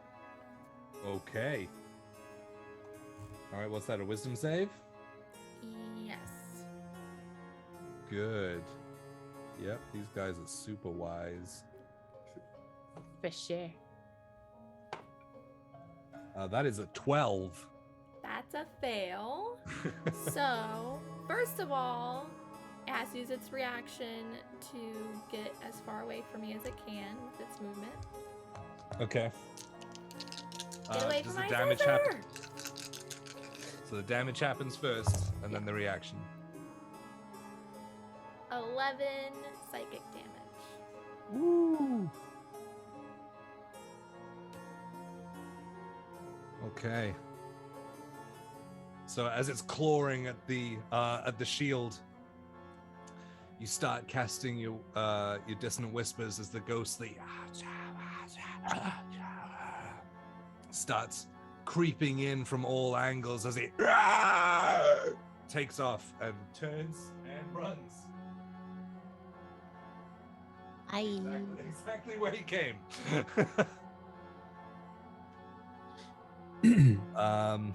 Yeah, was there anything else you wanted to do there? I will go ahead and use my bonus action to give Bardic Inspiration to Rose and just say, fate has brought us here to get rid of this curse, Stuff. sickness. Okay, 1d6. got it. Awesome. And that's it. That's it? Okay, cool. Rose, you are up. I will toll the dead on the one that just got damaged by my sister. And I need a wisdom save. Okay, so Toll the Dead on this one. Wisdom Mhm. save. That is a natural 1. All right. So he gets. That's good. Oh, it rolled a 12. Plus. Wait, you can add inspiration on damage, right? If she has magical inspiration. Do you have it? 1 second. 1 second. I get confused from game to game. Creature can add it to ability check, attack, roll, or saving throw. Oh, yeah, I do have magical inspiration.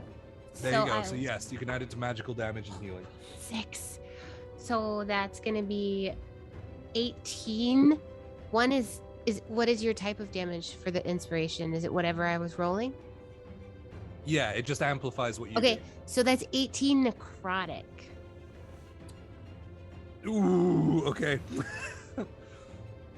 As you toll the dead on the dead, You see as the necrotic energy just starts peeling it apart as its ribs start cracking through it, the almost flayed skin on its back, as it starts almost like peeling apart, like it's being ripped from two different ends, as its knee starts to buckle out to one side and its leg snaps a little bit, splintering bones everywhere.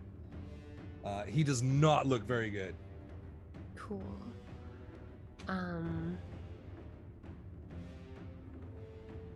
I don't have a bonus action that I can use right now, and I'm gonna move over kind of in front of Lily. Okay, in front? Mm-hmm. Yeah. Mm-hmm. Like in between the creatures and Lily. Yeah. All right.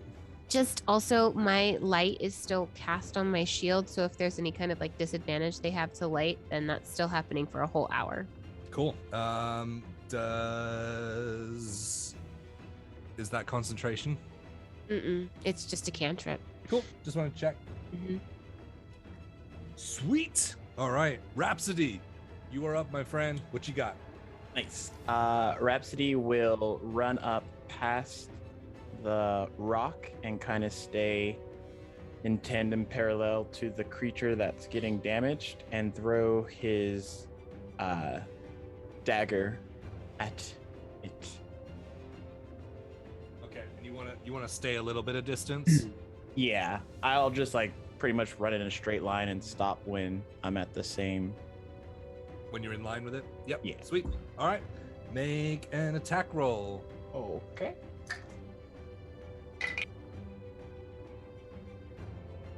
21. 21 hits the undead. Yes. It's always good to hear. 7 points of piercing damage. Awesome.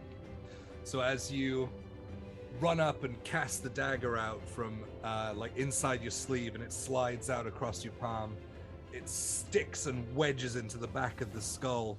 As you recoil your hand and it disappears and reappears in your hand, you watch the zombie fall over, crippled, as it starts to bloat everywhere there's skin, and it explodes. Thankfully, you are just far enough away that it just scatters the ichor all over the ground as you hear it coming off of the floor. Pleasant. But that's him.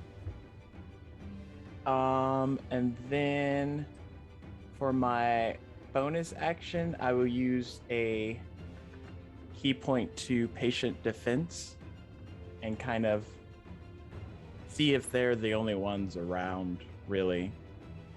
Okay, sweet. So yeah, this is the only one that you can see thus far, as you kind of put yourself into that protective stance, keeping an eye everywhere, looking in every direction, readying yourself for the next attack, which will come now.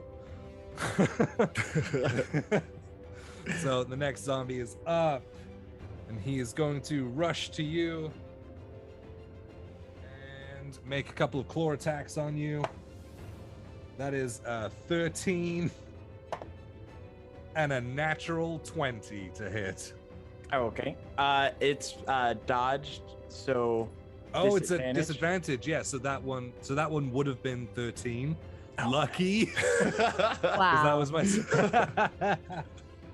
Good point. Well done. So I got 2 more rolls for this next one, which is that's a dirty 20 and an 8. You son of a These are my fun zombies. So yeah, so as he's swinging, you start taking the dagger that just reappeared in your hands. You start just parrying the claw attacks away from you. Gross. Yeah, that's all he can do. So next up is Kaiya. Kaiya is not happy. I am not happy at all that my best friend is getting attacked. So I'm going to run straight over there, and if I can get behind that zombie to flank it with Roz, that's what I'd like to do. And I'm going to unarmed strike, draconic strike to hit. Okay. Sweet. Do it. I dare you. 14. A 14 does hit. Oh, thank God. I thought it did, but I wanted to double check. Well, was I supposed to roll with advantage with getting flanking? Sure. Or Yeah, you can flank. That's fine. it's still 14. All right. It still hits. So I'm going to turn that strike into fists of fury and just or flaming fist and turn it into fire damage. Okay. God,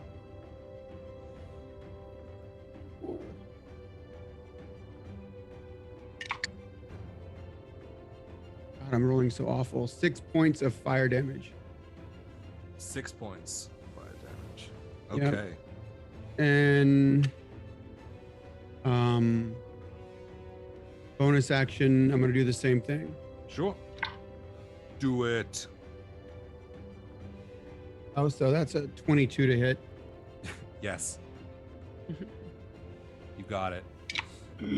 God, 6 points of damage, fire damage again, and I'm clearly frustrated.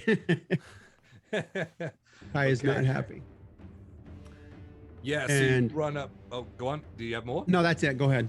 Okay, so you run up behind him and charge up your fists with flames as you start punching into this body. As Rhapsody, what you see from the other side is one flaming fist as it comes through his chest before withdrawing as the zombie looks down, going, "Argh!" As the second one takes another hit into like what would have been the kidney area, but it just kind of cracks and you see the spine kind of bend a little bit unnaturally. Yeah, that's it. That's your That's my turn. turn. Hmm. Cool. Okay. Get away from my friend. From the shadows, I would say, yeah, everyone make a perception check. You got some light cast over there, so Natural 20 for 28. Whoop. 28. Okay. Fails. Oh, sorry guys. I don't think anyone's gonna get this. Maybe Yeah. this. 16. 16. Cool. 18. 18. 16. 16. Okay. 18 and above. So just the girls. You do notice from out of the shadows over the opposite side of the map a large, hulking, almost bloated frog-like beast with spindly limbs kind of lumbers out as he starts as his mouth opens wide, just as long as its torso almost, as he and hacks out 2 more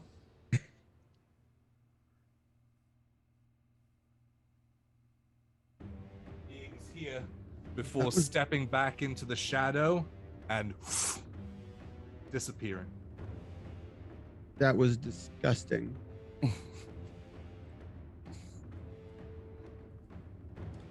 That's his turn.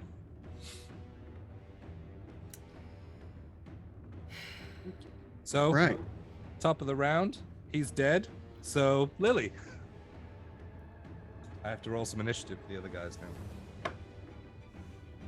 Okay.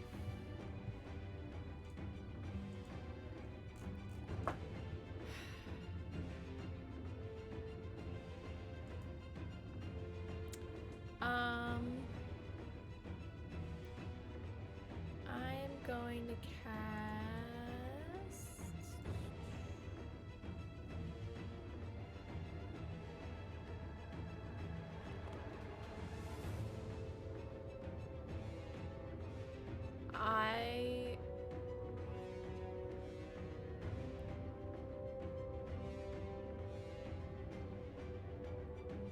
I'll cast Bane on those two zombies. Okay. So I need Save? a charisma save from them. Oh, well, you know, these guys, they're so handsome. They got this covered.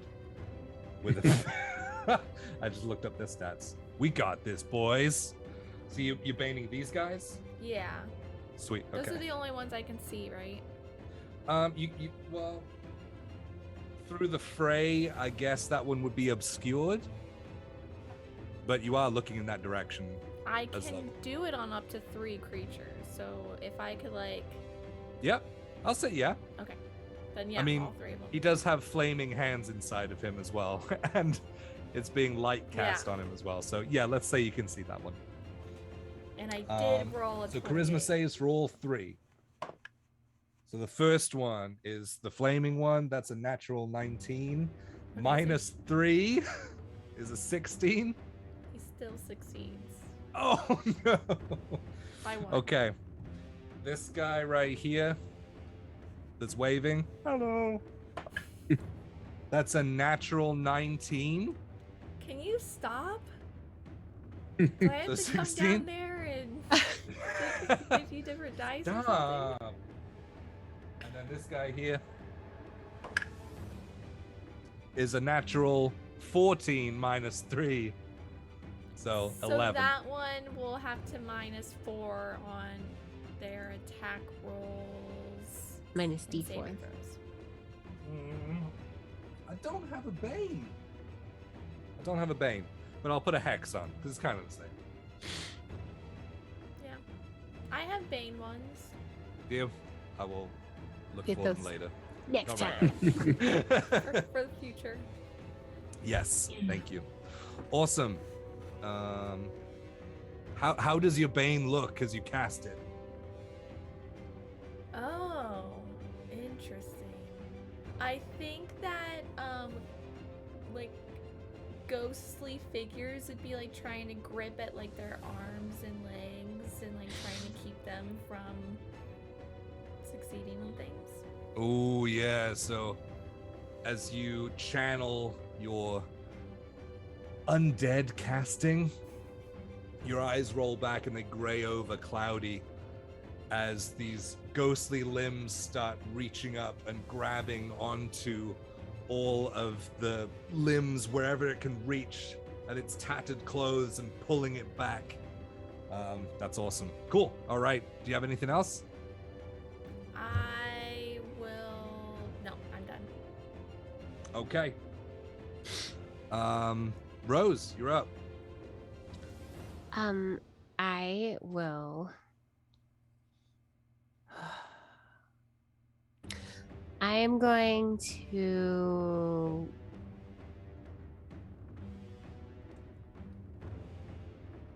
I'm gonna toll the dead on the one that's baned. Okay. Wisdom save, please, sir. All right. He has not been damaged thus far. I know, I have a different dice for that. That is a 9 plus 9. 0. So that does not save. Oh, with a negative D4. Yeah, no. I rolled an 8 on an 8, though. So 8 necrotic. Ooh. Okay. Sweet. And, yeah, that's all I really have. So we're just gonna stop. I'll stay right there, everything. I'm good. Okay. Awesome. All right. So it's the Bane boy. It's his turn. Yeah, he can. Well, going to get to Kaiya and take a couple of claw attacks at Kaiya. Nope. Minus a d4. No, I don't need it. Oh. I rolled a 7 and a 6. I mean, you can still minus the 4. Less. Yeah, so these claw attacks start coming in, but you, like Kaiya, you see out the corner of your eye these ghostly spirits kind of pulling it back. So as it goes to strike you with its claws, there's a ghostly figure that just pulls its arm back as it misses and swings wide. Lily coming in clutch there. Nice. That is his turn. So Raz, you are up. You have a flaming zombie in front of you. What you doing, buddy? Kaiya, they explode when they die. And I'm going to attack the one in front of me. Okay.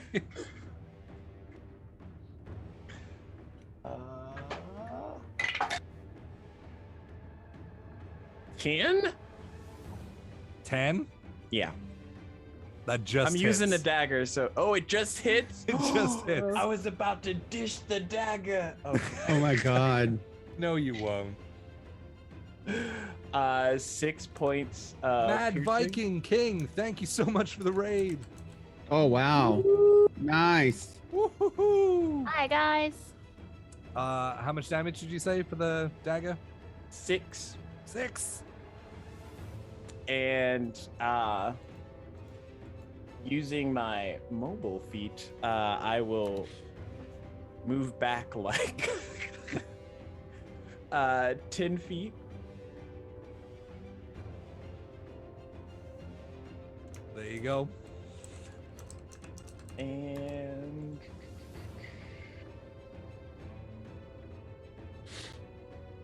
What did you say about exploding? oh no. All right, it is. Oh, it's that boy's turn. Okay. He is going to do the same thing. He's going to rush up to Kaiya. Explodey boy. I always find myself in these situations. I know, man. I'm sorry. I'm rolling so bad on attacks. That's a natural 3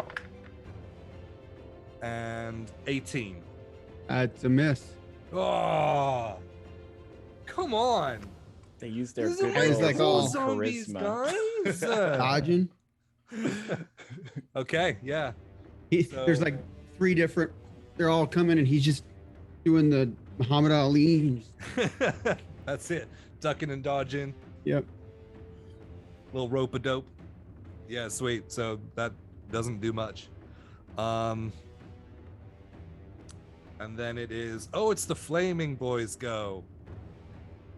So he's going to not turn his body, but just crack his neck around to face you. And he's going to unnaturally bring both claws over the other way to attack you from behind himself. Use my moves. Yep. That's a Sounds natural 3. Oh my god, guys. And a 17. So that Nope. doesn't hit either. So I guess as he swings down, his shoulder blades don't quite allow him the mobility to kind of get into you, so it kind of swings wide on both sides. They're not too smart, so they're gross though. Kaiya, it's on you, buddy. All right.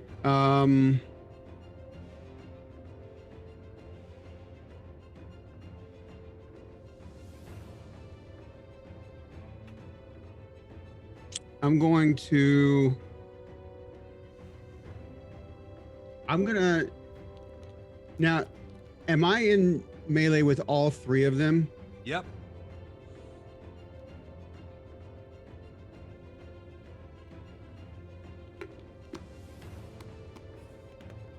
Okay. Then I would like to move.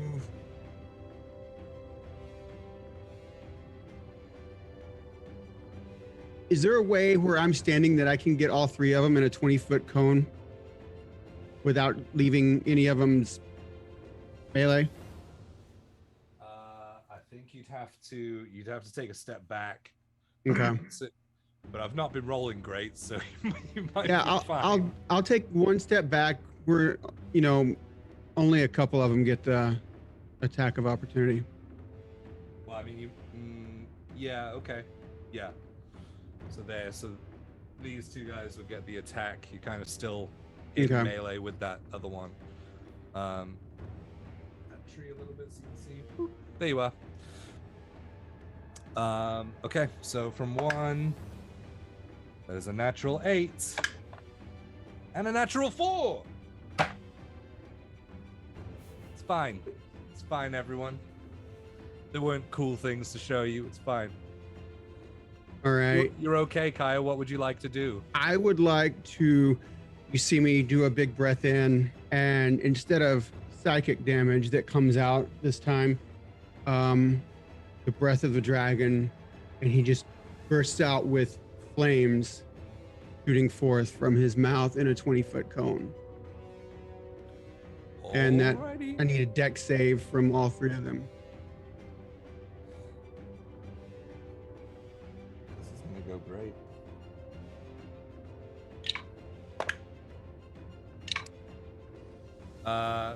This one's a 15.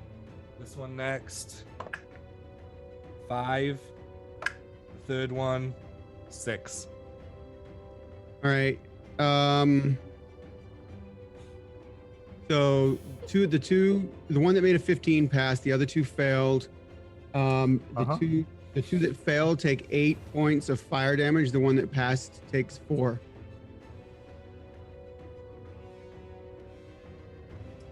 Takes 4. Okay. And then the other 2 take 8. Yeah.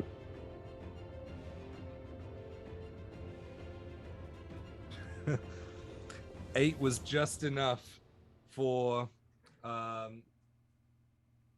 this one, which is the one that you're in melee with. Nice. So I need you to make a Constitution saving throw.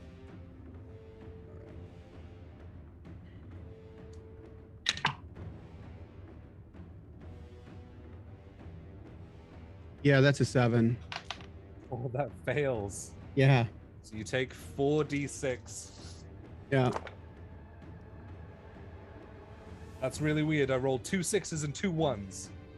So 14 points of poison damage as the body starts bloating from all the skinned areas as it and you are covered in this black ichor.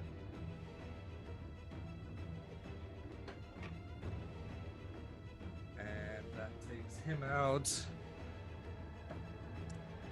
The one looks as okay as you can for an undead. The original one that was over here, this guy is looking on Re-Death's door. He's not looking good, guys. Does that end your turn? No, that's just one. Oh, okay. Sure, what else would you like to do?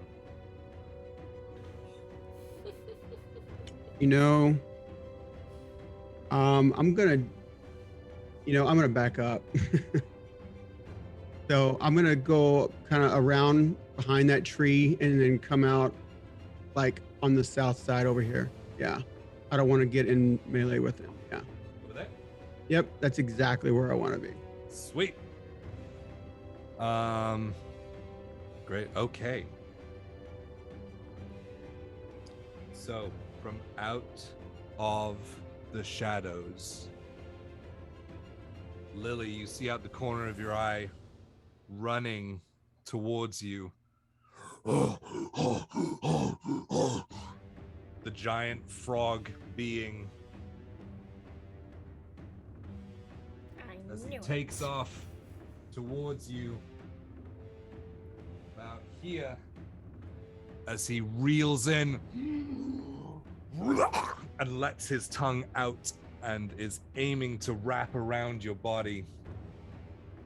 That is on this other sheet.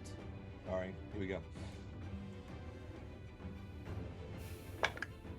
That is a natural 20. Oh my god. Okay. It doesn't take much to hit me. 'Cause... So that is 3d6. So 18 plus a roll.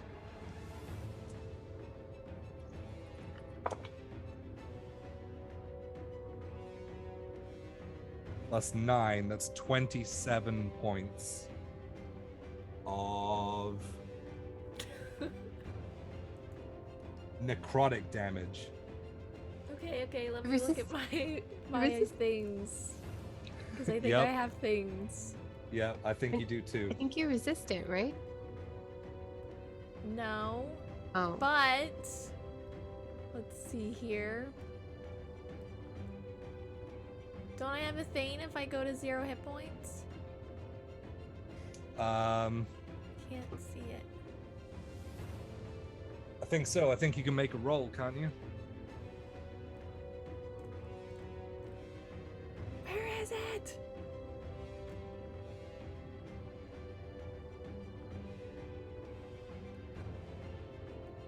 I don't It'd be a see it. racial feature, wouldn't it? I don't see it under my racial features. Maybe I don't.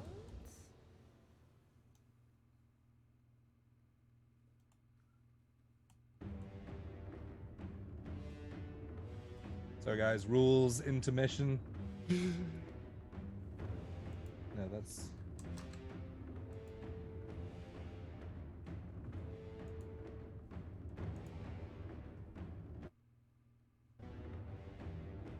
Oh no. No, it's not in there. Why did I feel like that was a thing? I don't know. You have the other thing for the other stuff. Yeah. So I'm down. Okay. As the tongue, like slobbery tongue that just kind of sticks to you with its bulbous end, it wraps around and pulls you in. And he is going to shadow step over to this side with you still wrapped in his tongue. And that ends his turn. Back to the top of the round. He's dead, so Lily, oh no. I need you to make a death save. With advantage. With advantage. That's a 7. 16. Okay, so that's a success. Ooh. I thought you meant 7 with advantage, and I was like, oh no. You still have inspiration too, right? And that I She- give she is- inspiration. she's Gave out. it to Oh, you. oh, that's right. Yeah. Okay, Rose, you are up. You would have seen this large toad frog-like creature wrap your sister up as she goes lifeless in its tongue as it teleports across to the other side of the forest. What do you do? I would do whatever I could, some kind of instinctual something inside me would just know that I had to be by her side as quickly as possible. And this golden light starts to peer from my body and like all around me. And you see these golden wings sprout from my back. And I take off, jump, fly What through is the going air. on? Fly through the air, and I am next to her in moments, and I will land on the ground next to her. I will use my bonus action to spare the dying, and I will reach out and inflict wounds on this creature. Okay, so you're getting a melee with it. Yes. Roll an attack. Got chills. as you soar down from the sky, tears welling in your eyes, reaching out. It's a 19 to hit. That hits. Okay, and that's gonna be 3d10.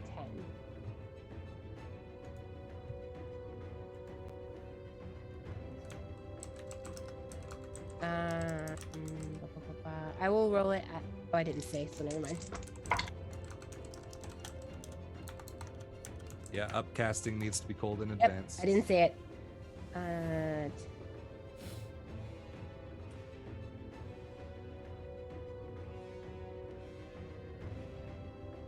That's gonna be 23 necrotic damage on the creature. All right. Nice. So you don't have to make any more death saves right now.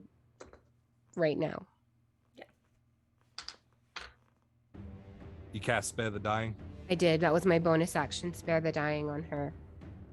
And inflict wounds on the creature. How does the inflict wounds look as you deal out the damage? It's necrotic damage, but it's almost like this black surge that has like golden sparkles through it. So it comes from my hand, and once it releases, it just kind of sears into the skin of the creature. Yeah, so you see the large frog creature just clawing at this thick golden speckled liquid as it seems to just grasp and squeeze and sear into its skin as it's clearly in a lot of pain. And I would just say out loud, this is not her fate. Awesome. Does that end your turn? Yes. Oh, he's dead. Okay. Rhapsody, you're up. You've just seen sort of out of the corner of your eye, you would have seen just the frog appear in the distance over the rock with Lily wrapped in its tongue as this golden light comes overhead as Rose soars down from the sky, golden flaked wings behind her. What do you Call do? me fancy.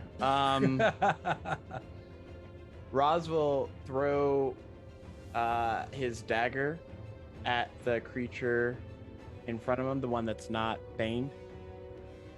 Okay, this guy here. Yes. All right, roll an attack.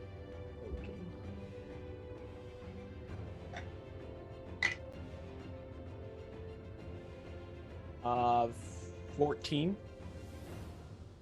14. To hit, sorry. Oh, to hit? Yes. I was gonna say, Christ. Yeah. Oh gosh. Yes, that hits. Go on, roll some damage. I was like doing DM math in my head. Like, plus what? 7 piercing. He's hanging on by a thread. As you unleash the dagger once more. It's now facing the opposite way with its head, with its arms reached out behind him as the dagger cracks into the back of its skull and sticks out of its eye. As it reappears in your hand, it has a dangling eyeball stuck to the end. Gross. You go help the girls. I got this.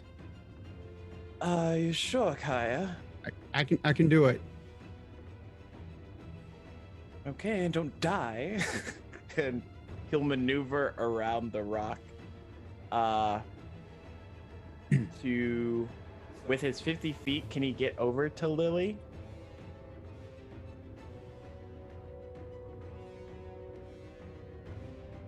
Gets you there. Okay. She is considered grappled right now. Okay. Already used my action. I will use another key point and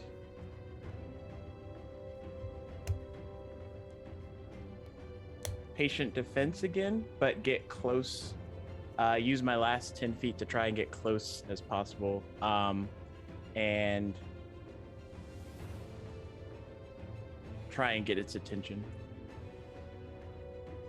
Okay, so you can get there with your last 10 feet. Okay. And then take the patient defense. Yes. Sweet. All right. Okay, it's these guys go. So, because I thought it was my turn. That this one battle. won't be baned anymore. Oh, that's true. Yeah. This is gonna make all the difference, boys. This is my moment to shine. This has been the moment you're waiting for. Seeing you take off around there, it's going to make a run for you and take 2 claw attacks. Oh, 21 to hit. Disadvantage. Oh, Those key points are close. God. 20 to hit. That hits. Ah! Oh, okay. I don't even know what I need to roll for this because I haven't done it They yet. have- No damage on those guys. 1d6. 6 Oh. plus 3 slashing damage. 9 points of slashing damage, and he will make his second attack at disadvantage. That's a natural 19. Okay. A 12, so that's 17. 17 misses. So as it just runs over, wildly swimming, as you're sort of coming around the corner with your silks billowing around, one completely misses and goes straight through just silks, and the other one you feel claw marks just scratching down your back, drawing blood. But that ends its turn, and then the other guy is going to run at Kaiya backwards. And take another 2 claw attacks at you for a natural 20. 25. That hits. Does it hit? Does it Yeah. hit? Gas. Are you satisfied? Is there anything I can do? I thought it was my turn next before them. That was a bad calculation. No, you are You next. told Ross to run away, so. I did. That's my fault. I thought I was next. 6, I'd be 11, very upset if you're not alive. 14 points of slashing damage with that one. And then rolls in for another attack. Natural 20. This is not good. Stop. That's 2 natural 20s in one turn. Vengeance!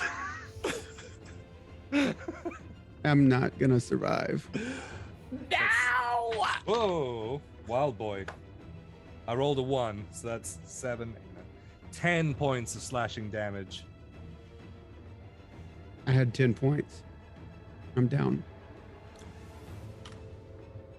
Kaiya falls. I swore I thought my turn was next.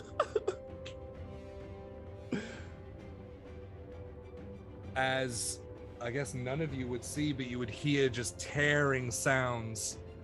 Kaiya, you watch as these claws that you can't seem to deflect just start tearing into you as everything goes black as you fall to the ground.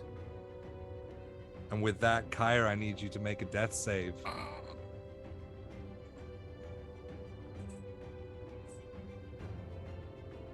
This went from really great to really bad quickly. I failed. I rolled a 7. 1 fail. I told you. It is now the frog creature's turn. Who? How does this work? I'm still in his mouth, right? I'm still holding him. You are wrapped in its tongue currently. You are grappled. I still have my hand clutched on it.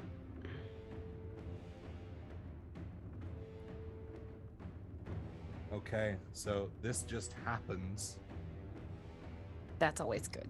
You watch as its mouth opens up wide and draws Lily inside as it closes its mouth. Lily, you have been swallowed. You are restrained and blinded. And when does this happen? Okay. The damage starts on his next turn. What type of damage? I'm not telling you. And because it doesn't happen yet, you will find out. And then it's going to shadow step. I'm still touching it. Okay. He shadow steps. Okay. Here. As he teleports through the shadows and reappears away. Where did you get this many? What the heck? that ends its turn. Lily, you are currently stable, so you do not have to make death saves. However, you can fail them.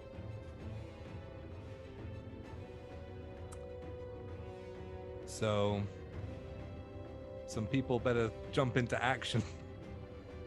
Right, so if I take damage, I fail. Yes. Yeah. Which starts at the beginning of its next turn. Rose, you are up. I am going to fly over to the creature.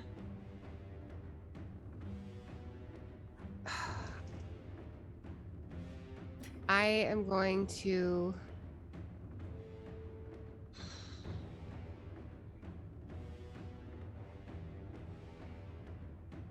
Oh, fuck. I have so many different...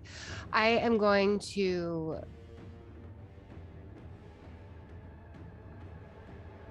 I'm going to cast command. On the frog? Yeah. Okay. What are you commanding? How do I... Wait, real quick before I settle in on that. Okay. Do I know that if I damage the frog, if Lily would take damage, would I know that? I mean, it's currently inside the frog, so if you... No, I think it tells you, right? Like if you're Oh, like, I know. swallowed. Oh, okay. Okay. Then I am going to scream at the creature. I mean, here's the thing. Would you attack something that swallowed your sister, or would you just leave it be? Right. Understood. I'm going to get down, fly over to it, and inflict wounds again, but at the second level. Okay.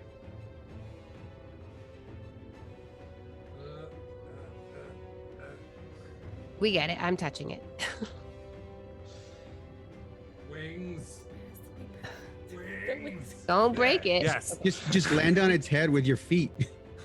I have to roll an attack first, right? Yes, you do. Okay.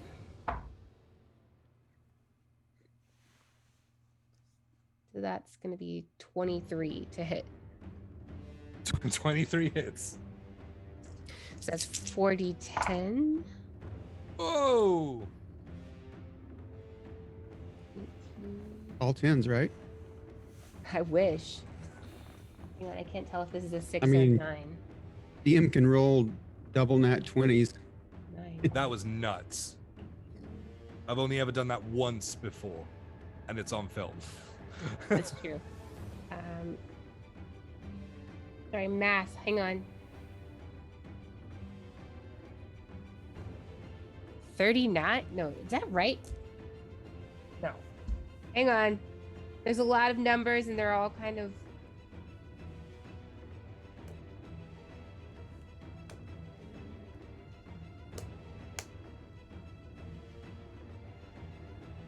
That's higher. That's 46. It How can't can It's you- even possible because it's 4d10. Yeah, but is it plus your spell casting? Yeah, but that's 5. So hang on just a second. I'm sorry. Then you added wrong. Yep. 20. It was 30. I did it right the first time. It's going to be 41 damage. 41. Yes, 41 damage. That's why I was thinking I added incorrectly. But I got a 9, a 10, a 9, and an 8. That works. Woo! So as the strange ichor comes out of your hand again, unleashing itself all over him, squeezing and retching into its skin, he is visibly in a lot of pain as he Can I reels see back. her in his mouth when he opens his mouth? You do not. I'm digesting. I'm in danger.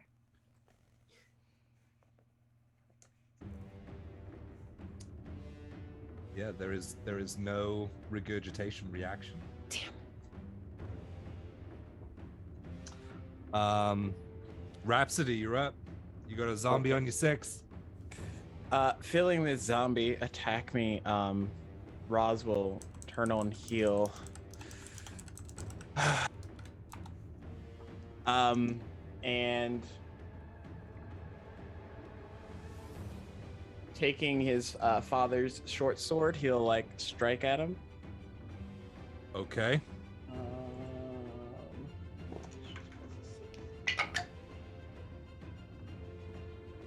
21 to hit. 21 hits, yes.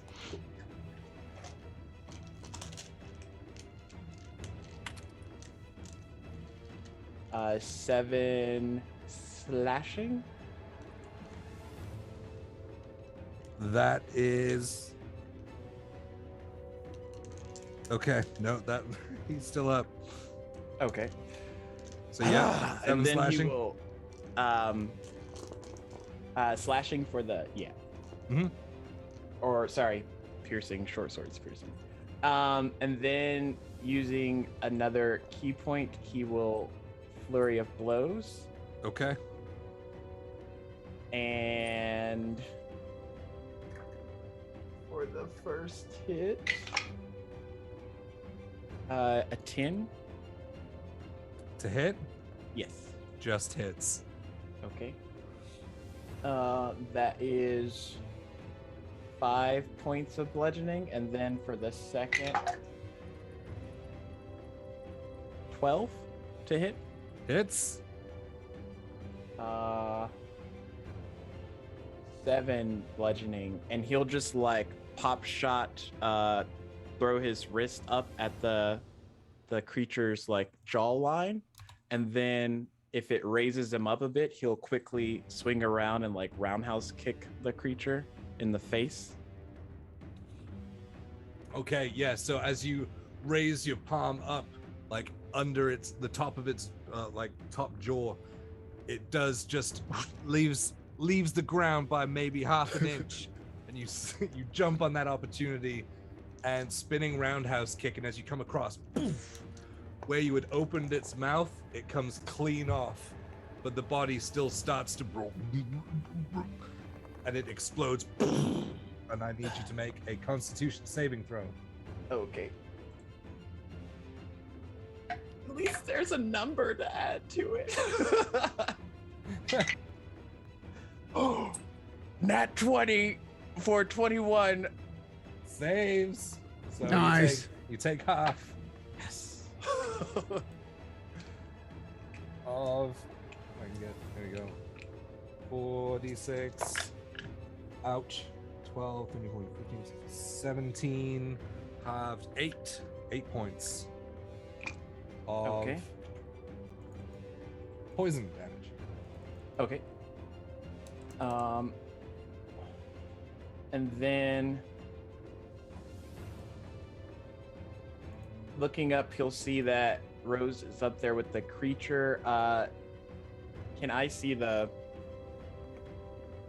other zombie? Yeah. Do I see Kaiya on the ground? Like I he's would not say yes. supposed to be. That was pretty much where he left him. And yeah, he'll just like push off the ground and dart towards the zombie to be within I'd say I gotta do math. So I want it to be 5 feet away from Kaiya in case he explodes. So maybe like 15 feet ish, but also in it's a hole. There you go. 5 feet away from like Kaiya, that. And then 15 feet away from him. looking at the creature, I'd be like, hey, over here. And in my turn. Okay. Kaiya, you're up.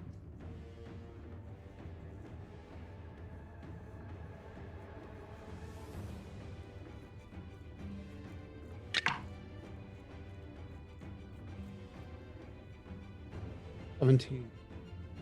17. It's a save. That was so close to a natural one. I was almost gone. Yeah. Scared. All right. And we are back up to the frog creature who has just taken a lot of damage and does not look very healthy right now.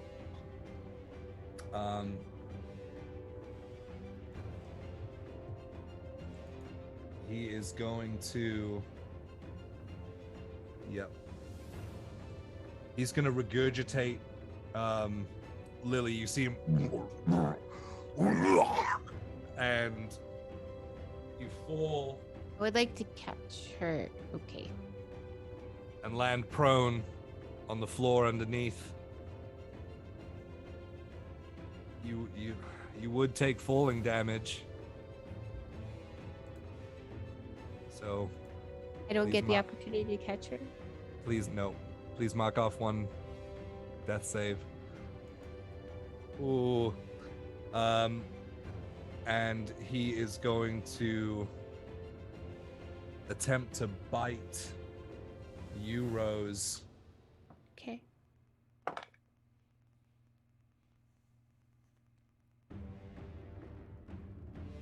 For an 18. That's a 26 to hit. Yes, of course. That's 5d6.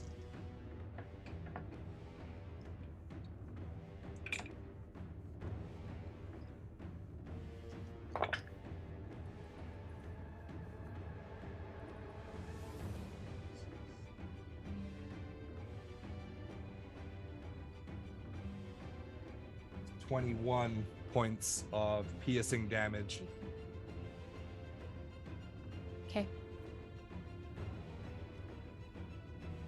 And that is where... No, he can... Yeah, he can. Is he shadow stepping? Yeah. Do I get an attack of opportunity? But no, because No, it's teleportation.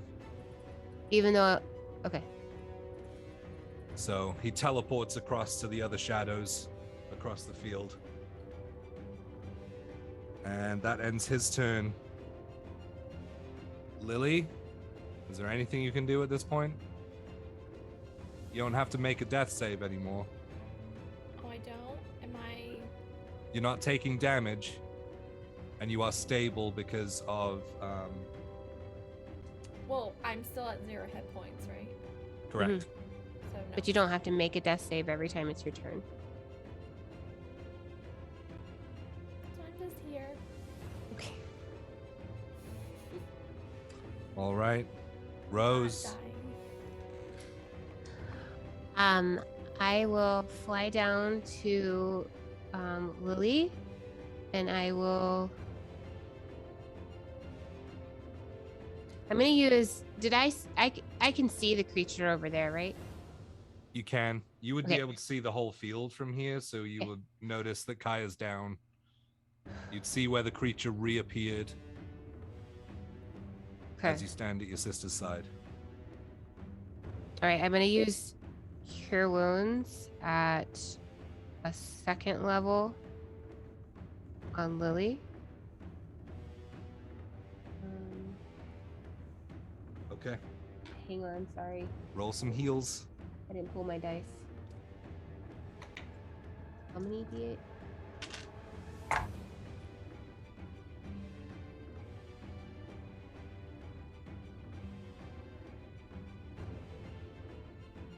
It's 18.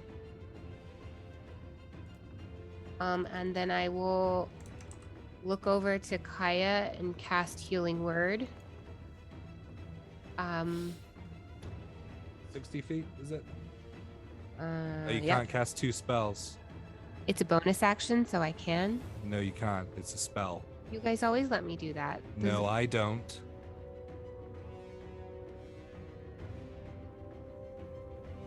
Okay, what about a cantrip spell? That's fine. Even though, okay, No, it has to be a bonus action, though. yeah, I'll spare the dying on Kaiya. Okay. So flying down, Lily, you feel this, the cold, and it's oh so familiar to you. But then the warmth starts trickling across you, almost like someone's pouring warm water across you. And as you open your eyes, you see just gold, as then the night sky starts to fill in and everything starts coming into contact you. Don't gasp, but you sit up.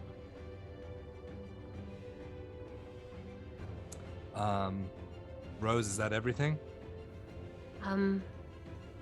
Yeah, that was an action and a bonus action, and I moved down there. So yeah, that's all I have.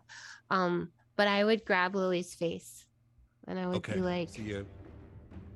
yeah, and I would just be like,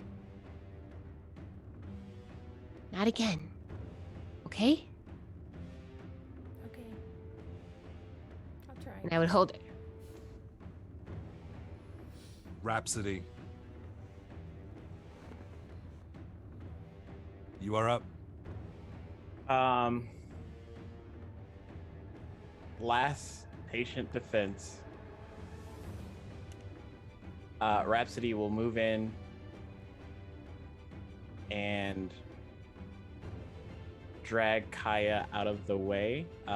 If I have to half movement, I have 50, so like as far as I can get him away while still having. So you'd have 45 halved, so you'd have 20 feet to move. Okay, so I want to move him back 10 feet. And then if it attacks me, that's fine. You're out And of then reach. I want to move 10 feet between Kaiya and the creature. Or like just move my remainder 10 feet. Yep. Yep, like that. Yeah, like with some flavor, you're pretty much there. Okay. And then patient defense. Yes. And then do I still have action? Because I just moved and Yeah. Okay. I'm going to look at the dagger. Don't fail me now, and throw it at him. Okay. Roll an attack.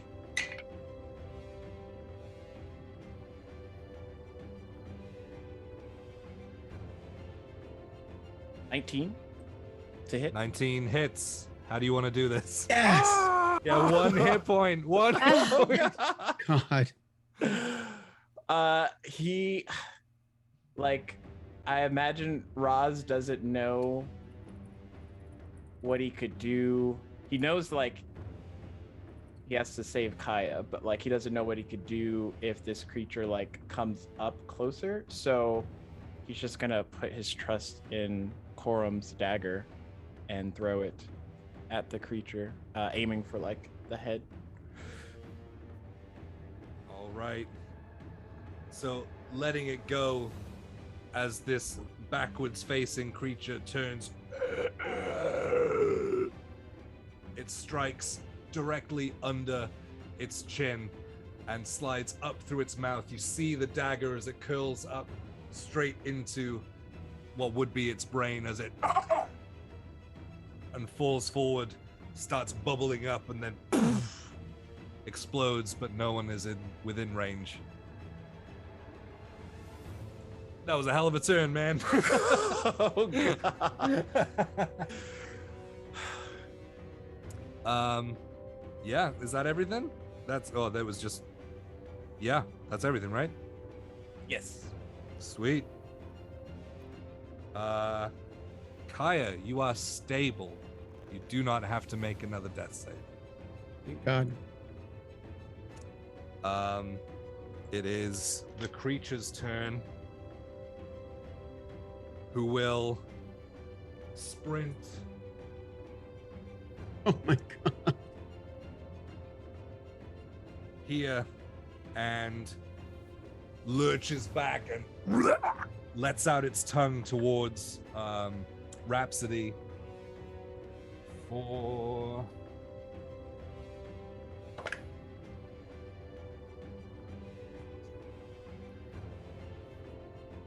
it's a natural 14 plus 8, so 22 to hit. Patient defense. Oh, every damn time. Oh gosh. That's a natural 1.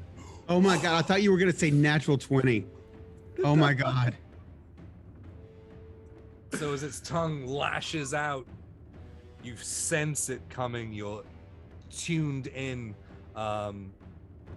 monk senses from years of training at the Temple of the Flowing Sands.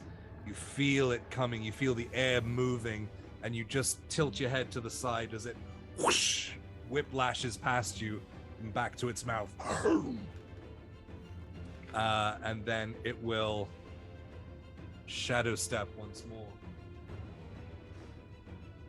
Back to these shadows over here. That ends its turn. Lily, you are awake. What would you like to do? With my sister still holding me, I would like to cast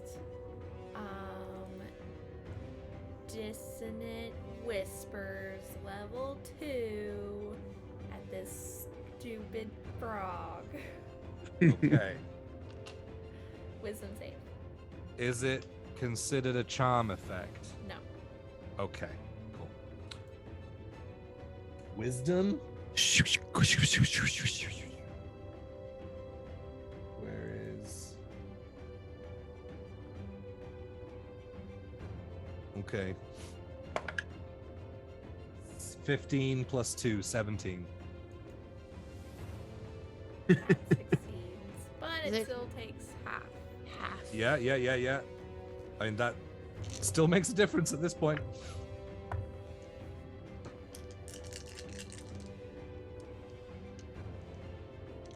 So as the whispers start coming out from the distance, you see him starting to almost tense up in pain, but they don't take effect. They don't take a seat. In fact, you see one of his pupils kind of drop down to the corner and bounce back up. Doesn't take any damage.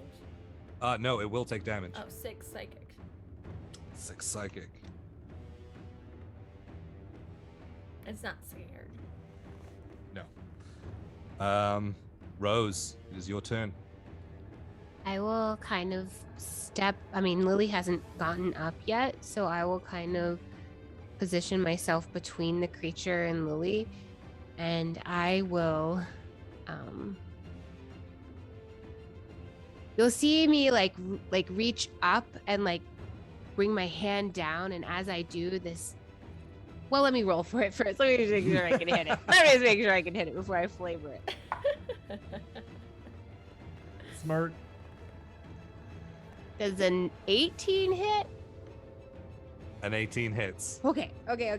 So you see my hand kind of go up and like I'm pulling something down, and as you do, you see this bright light, this golden light come piercing through the creature, and I cast Guiding Bolt at 2nd level.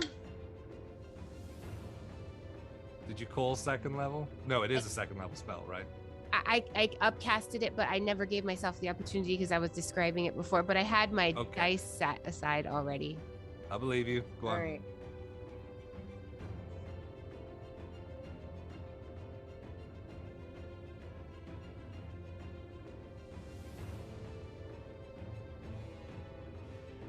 Um, 25. Radiant.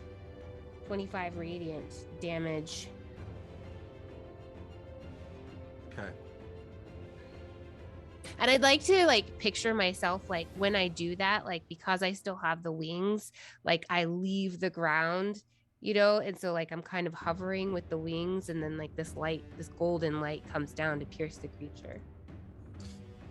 Okay, so as you semi-beat your wings just enough to lift you off the ground as your toes point as they go aloft in the air, you look up and bring down your hand as your eyes go over, completely gold, almost like molten gold, swirling around as you take this vengeful strike against the one who almost felled your sister.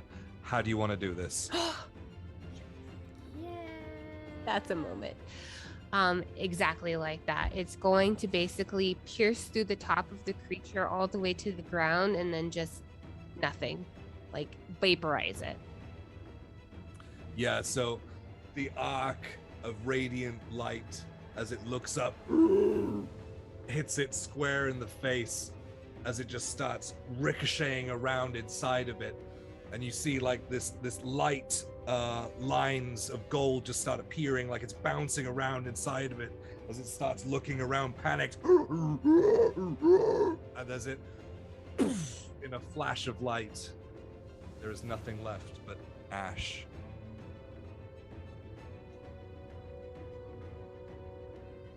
I immediately turn around to Lily and help her get up, Thank you. and then run over to Kaiya. I hope I have a spell slot left. I have. You are Okay. out of combat now. I will run over to Kaiya and cure wounds. I'll do it at the 2nd level. Okay. You want? Never mind. I can't see.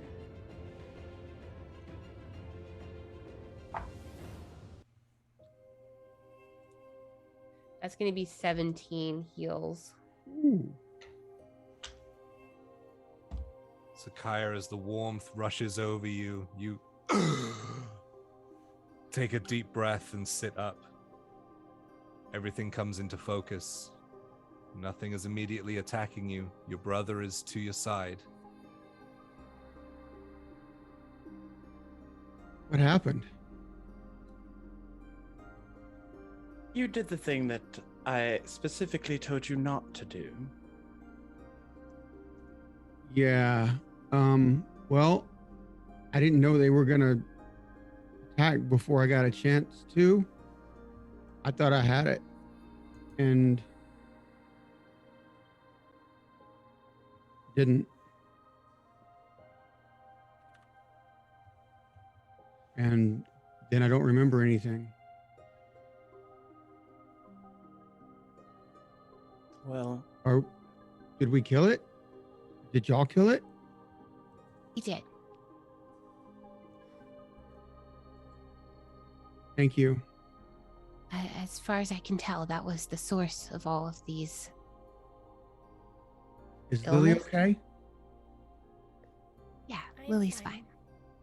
And as you come to this conclusion, Rose, you're watching the ashes scatter away into the wind. You notice that the plant life starts to return more vibrant, more greens coming. Flowers start to just bud from some of the trees, and occasional wildflowers in the grasses. As the grass starts to stand upright, now soft and fleshy plant life again.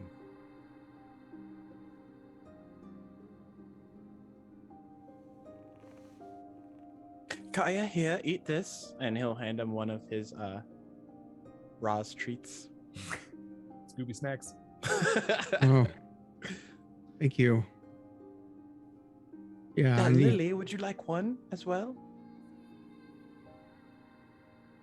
I'm fine. Thank you, though. Dying really takes the appetite away. I don't know. It makes me hungry for some reason.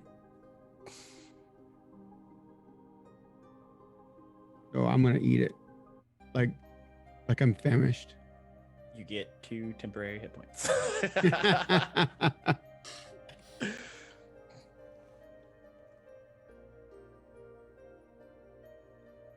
So, Well- as you all take stock of the evening's happenings, looking around, some of you with a chill at memories that hadn't been thought of in a long time. That's where we're going to end tonight. And we will pick up next week with the rest of the party back. Yay! Woo! Yay! This was fun, guys. Yeah, it was. You want to hear not something gonna funny? lie, I had a couple of panic attacks. I thought I'd killed 2 of you in one session. We Y'all did wanna- too. I was gonna say, you want to hear something funny? That first death save, I rolled it with a D12. Oh, really? Yeah, I only had. Yeah, You know And I what? didn't I realize only need when half I went- the chance. yeah. I only had 3 out of possible, 12 sides for that to do any good. gosh. Yeah. When I picked it up to roll my second death save, I was like, this isn't a D20, and because it was in my tray. It's like I rolled the wrong one a minute ago.